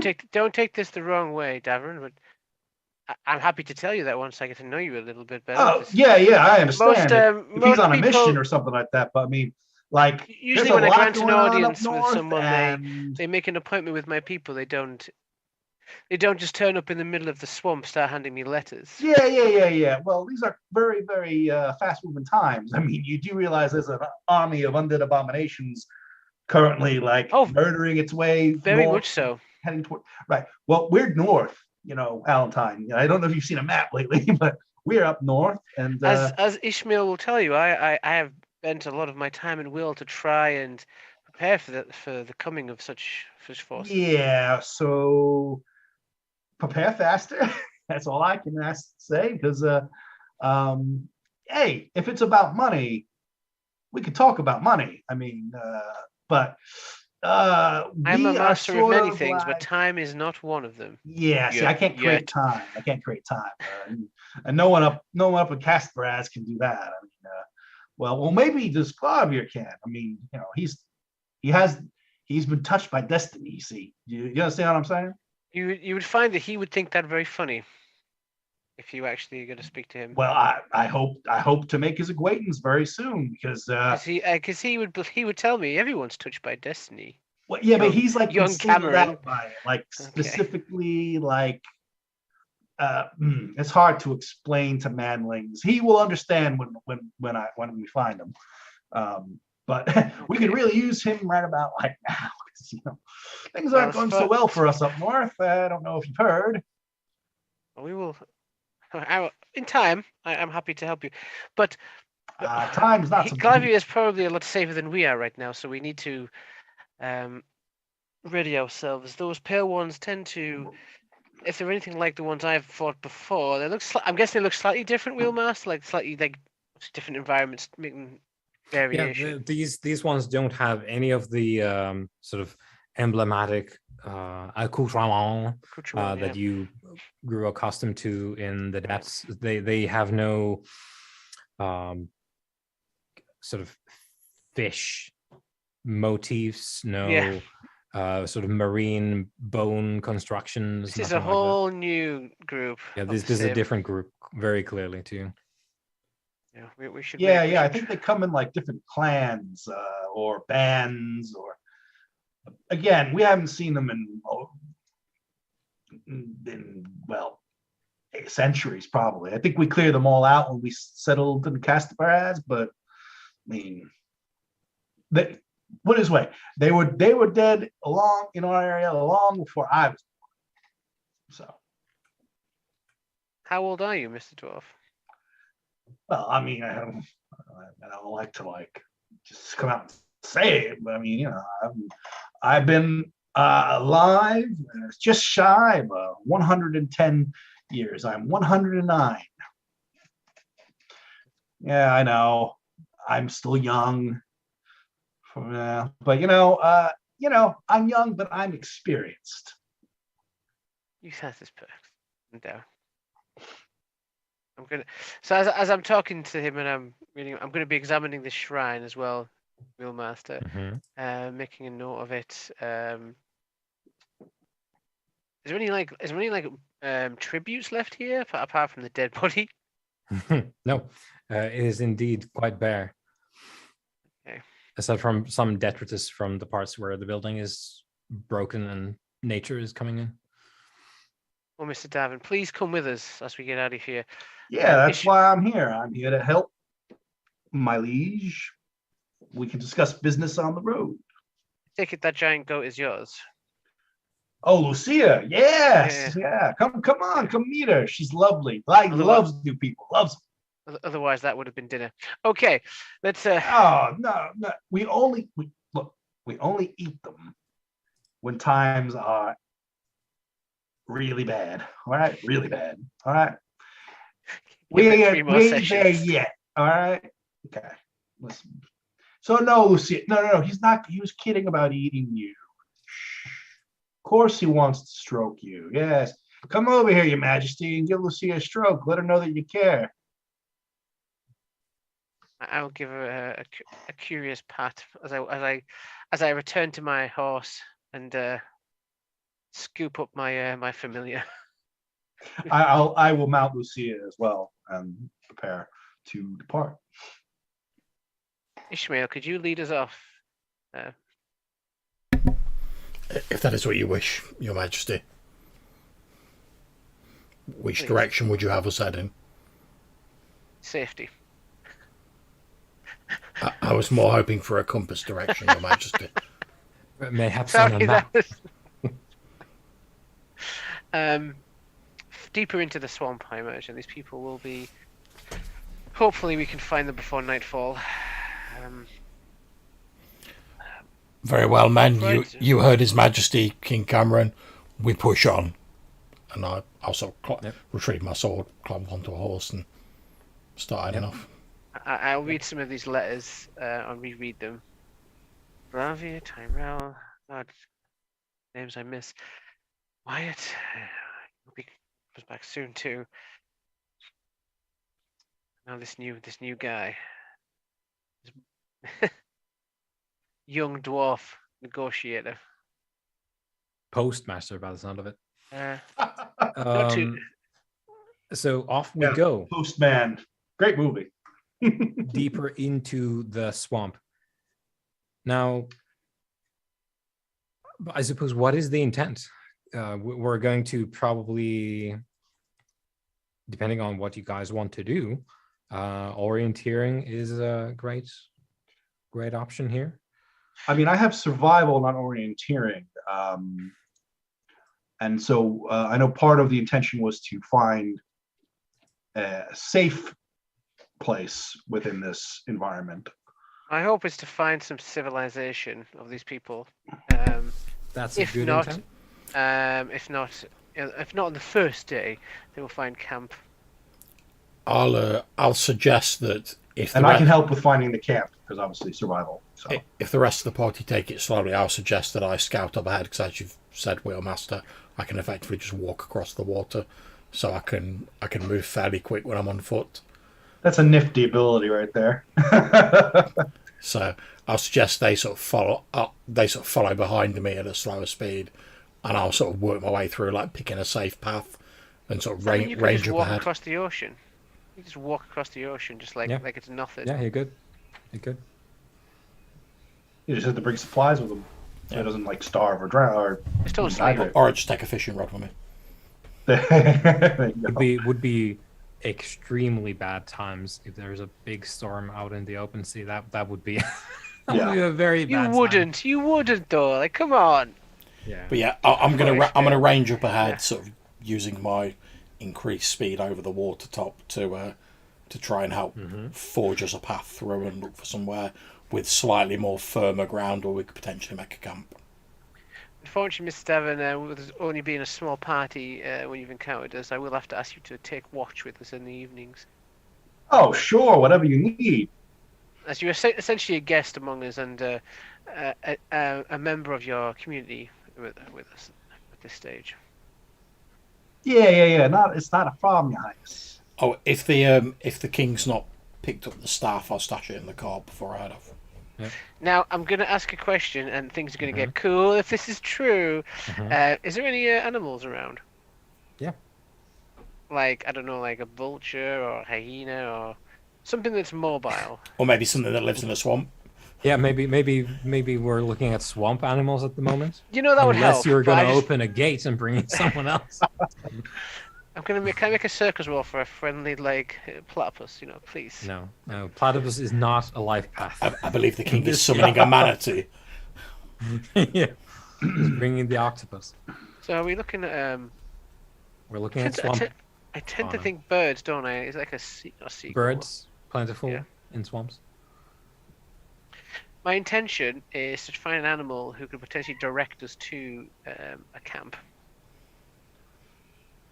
civilization if they can fly above the canopy. Or the, Mhm. I mean, I also have like a guide 4 us. survival if we need to do that as well. Like, I mean, probably Survival yeah. is not. I think it's. Yeah, survival specifically is for finding shelter. Yeah. Okay. So that's the thing. What is the intent here? What are we doing? Well, Cameron wants to find these people. So that's what we're Right. doing. So 'cause let's Cameron's the do king. that. So, Well, I'm only Cameron's one the person. king. Cameron makes the rules. so you want to find a settlement, I presume, Mhm. or some kind of presence here. We can. Preferably not the pale ones, but if that happens, then it's Yeah, I suppose that's. Yeah, they would have a camp somewhere. So we know that Ishmael can sort of range ahead across water. So potentially Ishmael could roll for something. Alternatively, Ishmael could easily provide an advantage die just because of the way that he is unhindered by the ground. What's the sort of idiom? What are we doing to find them? Because it's very different if Ishmael's going ahead to look at things compared to you conjuring birds. That's what I was thinking as an alternative as a bird. Well, if I'm going to be rolling, I'd be suggesting that I'm going to use my hunting to basically look for signs of like the people having moved through the area that we could potentially like backtrack to where they're located. Right. So hunting is killing animals, so that would be observation at that point, I think, or perception. Perception. My perception is also massive, so that's fine by me. Yeah, perception would be the thing to do there. So yeah, King, how do we proceed? Are you saying I will conjure a bird and we will follow it, or what are we doing to find out? That was just an idea if it was available to me. My first preference would be to get Ishmael to go ahead, but I want to stress this, Matthew. Okay. I want to take the time and underline the fact that a lot of things are available to you because of your magic. Yeah, which one do you want to do? Yeah. All right. You have a lot of very good keys, and the world is locks that you can open because of your magic shit. I could do all the things. I just have to make the roll. Yeah. Okay. Or not make the roll and deal with the consequences. Oh, by the way, you cast a spell with the intent to harm. So. Well, disrupt. You know what I mean? Disrupt. Yeah. Beneficially disrupt. Yeah, just a little bit. Just distract them. It was an illegal incantation in the swamp, and I had to. Are you the cowled wizards now? Okay. One moment. Where is? I do actually have the rule of law skills, so yes, I. I am the king, so I've just made it illegal to cast magic in swamps unless you have permission. Express permission. Cool. Obstacle. So another challenging doesn't really change your thing at all, but we will mark it. Oh boy. Right. So what doth the king decree? I'm gonna try and talk to an animal and see if I can get it to lead us to a place where humans dwell. And then Ishmael could be helped by the animal if Ishmael's gonna go out and do the sort of ranging. Yeah, and guide. Yeah. Safe So passage. I presume you're casting your animal spell. I mean, it would be hilarious if I just pretended to talk to the bird. It wouldn't help us though. But the bird, the speechy thing that for a bird is 4, isn't it? 4 big ones. Let's go. Let's do this. Watch the might of King Cameron.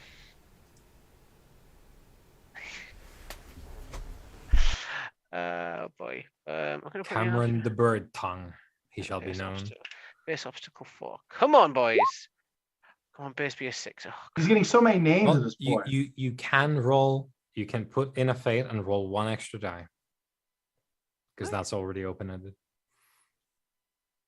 is this the dark thingy, the corruption thing, or No, this is just the way the fate works with open-ended things, which sorcery is an open-ended thing. Okay, I will put a fate point in because I really want to show these guys that I am worthy for them to follow. I am King Cameron. Oh, it's a Spanish bird. It doesn't speak. It doesn't speak. I am the one who chirps.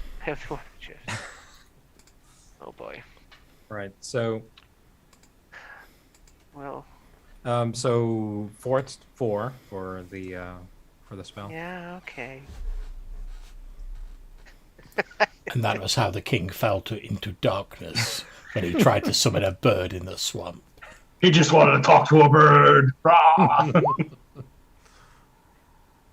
Yeah, I'm gonna spend another fate just to. Oh man.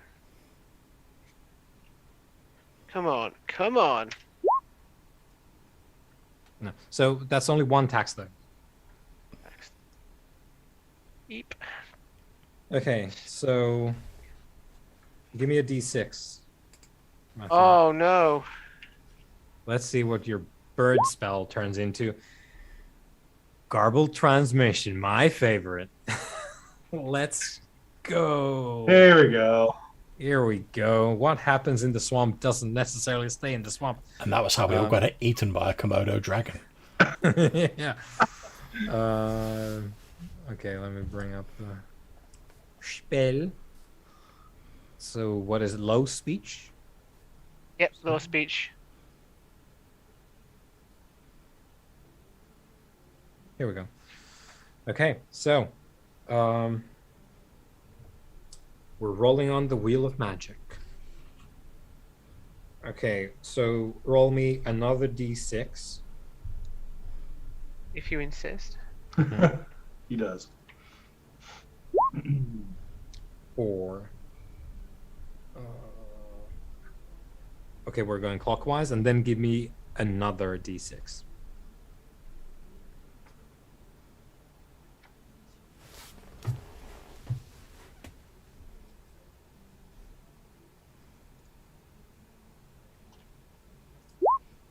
Oh boy. 3. Okay. So we've got. What does this turn into? Yeah, we're starting from the heart of the wheel here. So the element is anima, and we're moving into white. Okay. The element is white, and then we are moving on to the impetus, which is enhance, and it moves into tax. Oh boy, what are we doing here? And then we've got the origin, personal, so it goes 1, 2, 3. It goes back to personal. Okay. And we're moving on to the duration. And the crown passed from King Cameron when he was devoured by a flock of starlings. He went and talked to that crocodile, and that crocodile took his head clean off, did it? So we're tick tock. we tick tock. We're moving from sustained to permanent duration. You have just created a permanent magical effect instead of this thing that you're doing, and then we move on to the area. Behold my might! I have changed the swamp forever. Yeah. So it starts at presence, and it moves on to. No, this is everything is lining up here. So it moves on. Bad, I'm not sure I like where this is going. No. It moves on from presence to half presence to single target, and ends up at caster. So it's you. I've been permanently changed by I started counting at the wrong place. So where is it? I'm looking at the wrong. No, present. No, Don't I turn counted- me into a bird. No. I counted the right things. Okay, so. Ah. And that is how he became the Pigeon Prince. So, we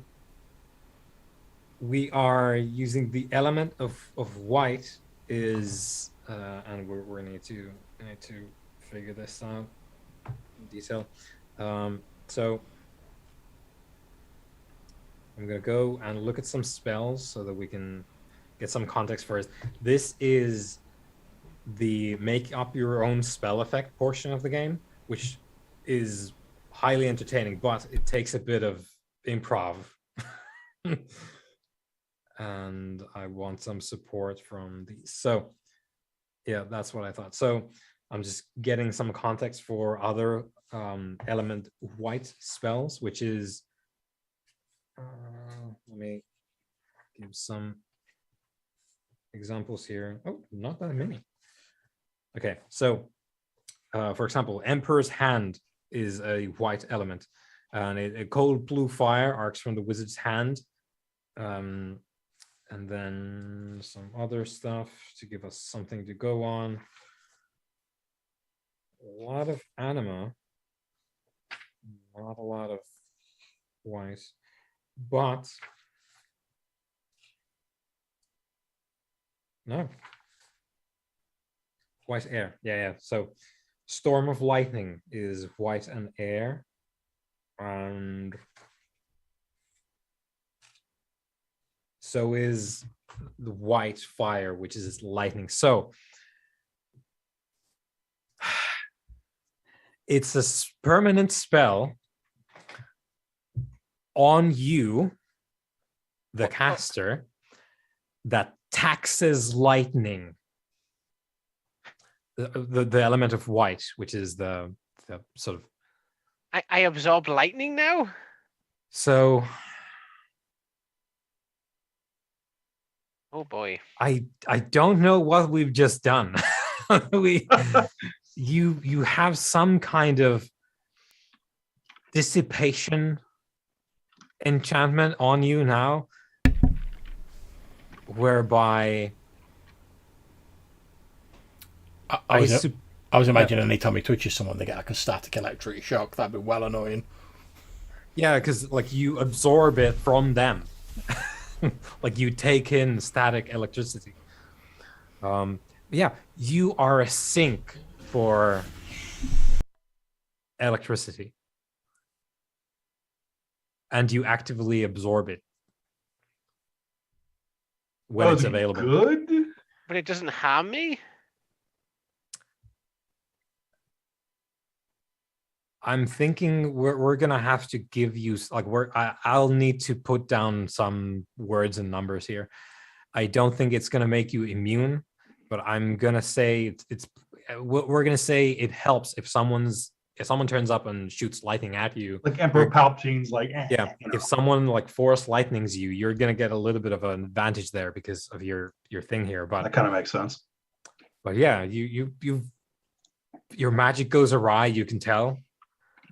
And you have enchanted yourself permanently to be a void for. Speak lightning. To the swamp, and the swamp answers.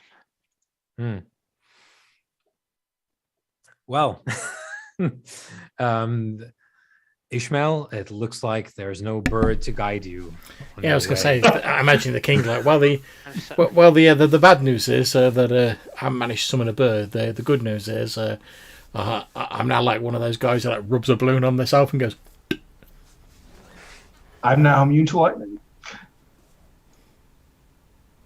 It's going to be wild because let's say you're in a swamp perhaps, and there's a lot of connected bodies of water. And you're standing on one of them. Someone else gets shot with lightning standing in the same water. You're going to be a lightning rod for that. But it will dissipate better. Just think Powder from the movie Powder in the 90s, you know? It's like that. Interesting and weird. You are interesting and weird and pale. So, you know, we're checking off a lot of boxes here. Yeah. To be honest, it just sounds like we're writing Cameron's like Tinder profile. Interesting. Weird. King. But he is king. So likes birds. What's that word? For bird fanciers? The ones the ornithologists. There you go. Yeah. Thank you. Yeah. Yeah, that word is probably better than bird fancier on your Tinder profile. Yeah, probably. It makes it sound a little more like cool. Yeah. So Bird connoisseur.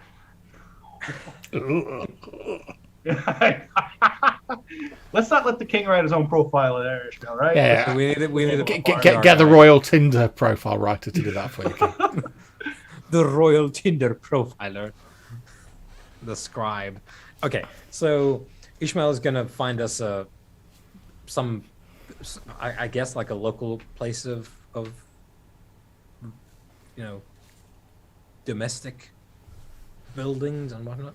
Civilization, Yeah. as it is in the swamp. So we're going to, so for you, it's either like orienteering if you wanted to do that, or if you're trying to find your way towards, like, if you're looking for signs of life, perception is Yeah, I'd very choose perception. on that. Yeah. So let's go with this, and I'll get an obstacle here. So it's not that difficult to find signs of life here because of the way that this place is. You can relatively easily spot if there's going to be more ruins or quasi ruins here. Very easy to spot from the terrain.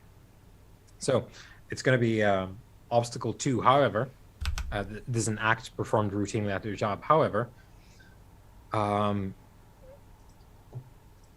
will now make a roll for something. One moment. Here we go. And that's 4. No. Okay, so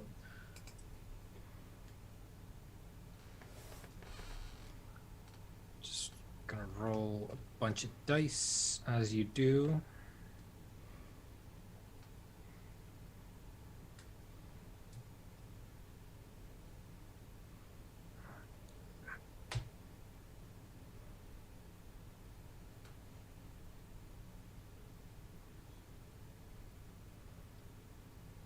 Right. That's a So lot of dice.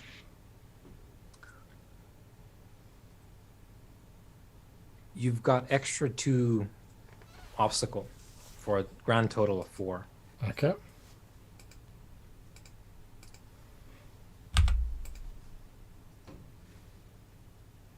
Nope. Right. Okay. Well, as I said, it's easy to find your way, and that just means that there is other people who spotted you coming in. It's rather difficult walking with this kind of party and not be noticed by lookouts. So, you end up in a clearing. It's sort of sundown time. The sun is getting very low in the horizon, and you're just about ready to call, like, this is the place we're going to sit down here for the evening. You followed the path here because you found some signs that people have been around, and you haven't found anyone except for now in this place which you have determined to put up your tents and whatnot for the evening. And in the evening, people arrive from the swamp, the darkening swamp, and there is a meeting of sorts. There's similarly dressed, sort of very austere, natural colors in their robes, light armor on top. A troop of 10 arrive from the darkness of the swamp, and armed, but not in a extremely hostile stance, as you figure out, oh, we've got company, and we've got various instincts to deal with that sort of thing. You're armed, Ishmael, etc., etc. And there's a spokesperson who has a fair amount of head covering, possibly because it's about to get mosquito o'clock in here, and this person swipes off a scarf from their face to better talk, and holds up a hand to your sort of almost put up camp, and says, "Hold there. What is your business? We can see that you are not marauders."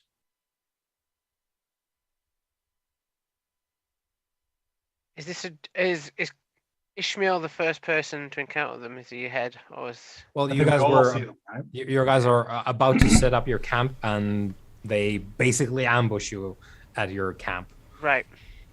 I'm not one of you manling types, but I mean, I'm pretty sure you're all supposed to like kneel before a king. Like this is like King Cameron, the restorer. He is here to talk to you folks about rejoining the illustrious kingdom. I mean, little respect.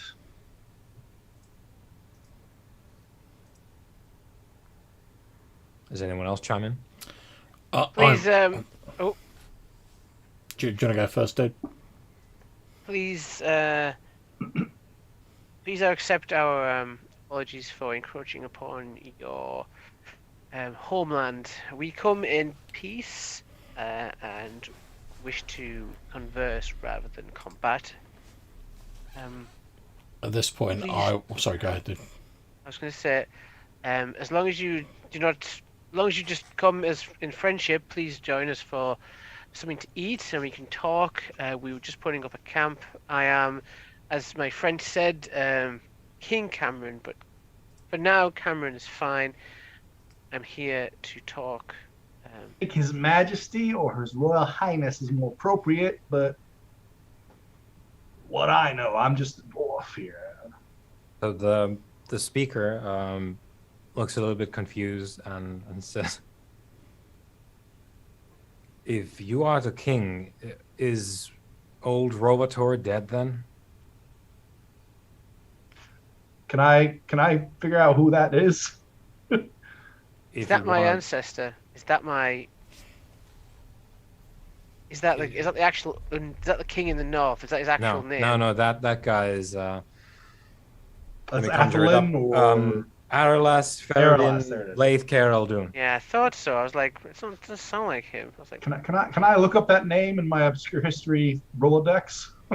Yeah, like obstacle 2, whatever it was, Sure, cool. or a person. do you want me to assist you with my obscure history? Yeah, please do. I'll take it. We can kind of just like look at each other like, who the hell's that? Let me just difficulty 2. Boom boom. King of Darcy. Oh, yeah. No. I think you're misunderstanding. He's the king of every kingdom.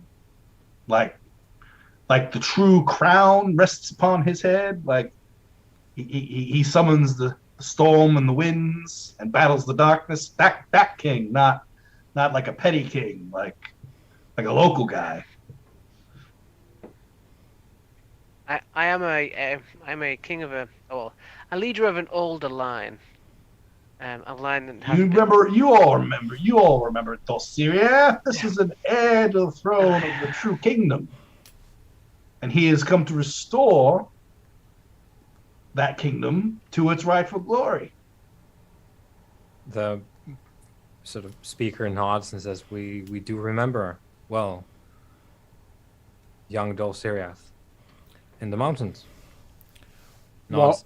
You get the idea that they're talking about, oh, we were told about this, our way place. So, yeah.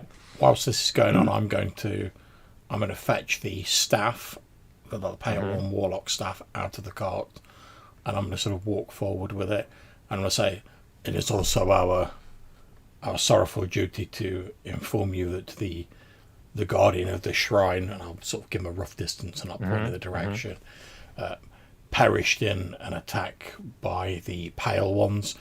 and was laid low by a foul warlock, and I sort of like hold out the staff and say, we helped dispatch them, but it was too late to save the warden of the shrine. Yeah, your guy at the shrine, he did one of these moves on himself. Me and Ishmael here, we tried everything to preserve his life, but as you mentioned this, it occurs to all of you. Yeah, you can see a sliver of volcanic glass on many a belt here. Yeah. He used that thing on the obsidian on your belt. See, The speaker turns around to the rest and bows ahead, and they all have a moment. Yeah, when they've finished with their moment, I'm going to say, we didn't know of your traditions, so I laid his body in the shrine that he was so intent on I asked the defending. Shaper to take care of him too, so I don't know if that helps or not, but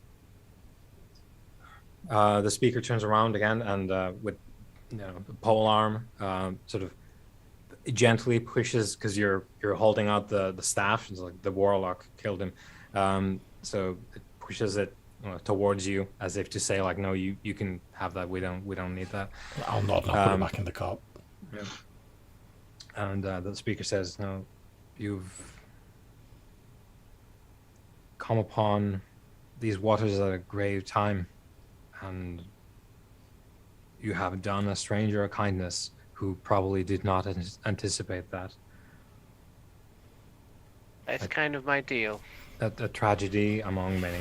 Indeed, it is true that we did not know him, but if it is of any comfort to you, he died while defending a place that he obviously cared for greatly. We're all sworn to defend the poet, and it is unfortunate that he had to give the ultimate sacrifice Indeed, his in that pursuit. his last words were that he gave his life for Mayron. They all do and he's also a talking sort about of like some kind of like when you're mentioning something very important, it's almost like they're crossing themselves. They do one of these when you say Mayron. and they were also talking about Orion or Orion or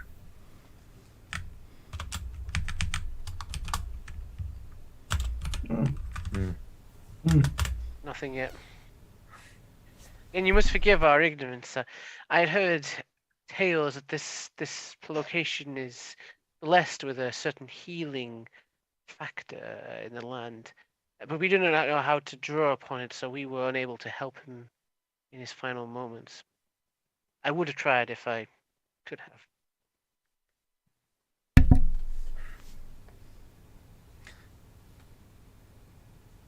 You've also noted, which I neglected to mention, that they have a very strong accent. They speak in a similar way to the Darcians that you've met before, but it is a thick local accent. And sometimes when the speaker here has spoken to you, it kind of breaks down a little bit. Like they kind of struggle with it a little bit. And almost as if it's not really the primary language. kind of makes sense, actually. Yeah. And the speaker says in this, it's starting to break down now because it's getting into more detailed concepts. But the speaker says, these are dangerous parts of the land, and the sacrifice given at the shrine, perhaps needlessly,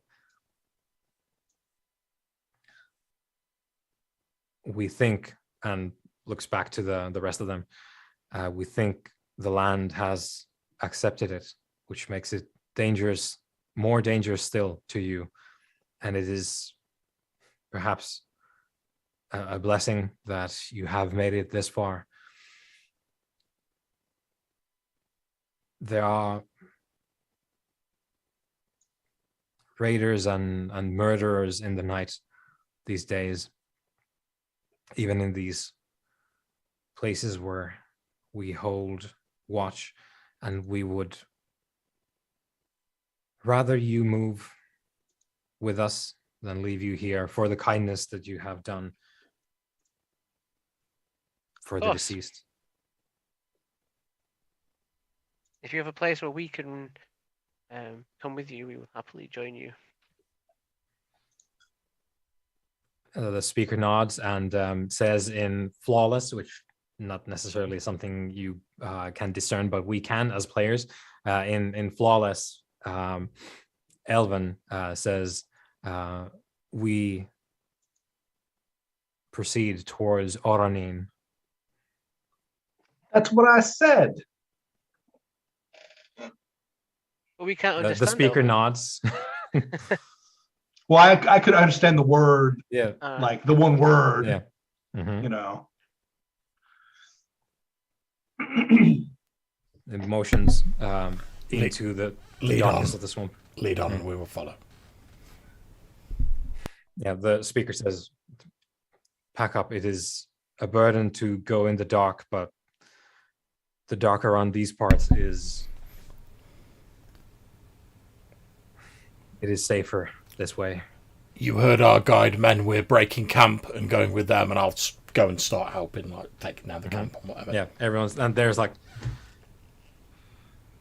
just put up the damn tent, and then pulling up the pegs. Come on, you laggards. Yeah, that sounds like you guys, right? That's how you manlings talk, right? And yeah, as the commotion starts again, things are being packed away. I think we're cutting there as we head into you wouldn't have wanted to do this because going in the swamp at night is a very dangerous idea, just because it's a swamp. But yeah, we cut as you dismantle your camp and head into the darkness at night. And yeah, we'll return there next time. Excellent. Thank you very much for running. Awesome. Thank you very much. Right, obviously we'll sort out Arthur and whatever in a bit, but Yep. I'll stop the stream here. So thank you very much again for running it, Jan.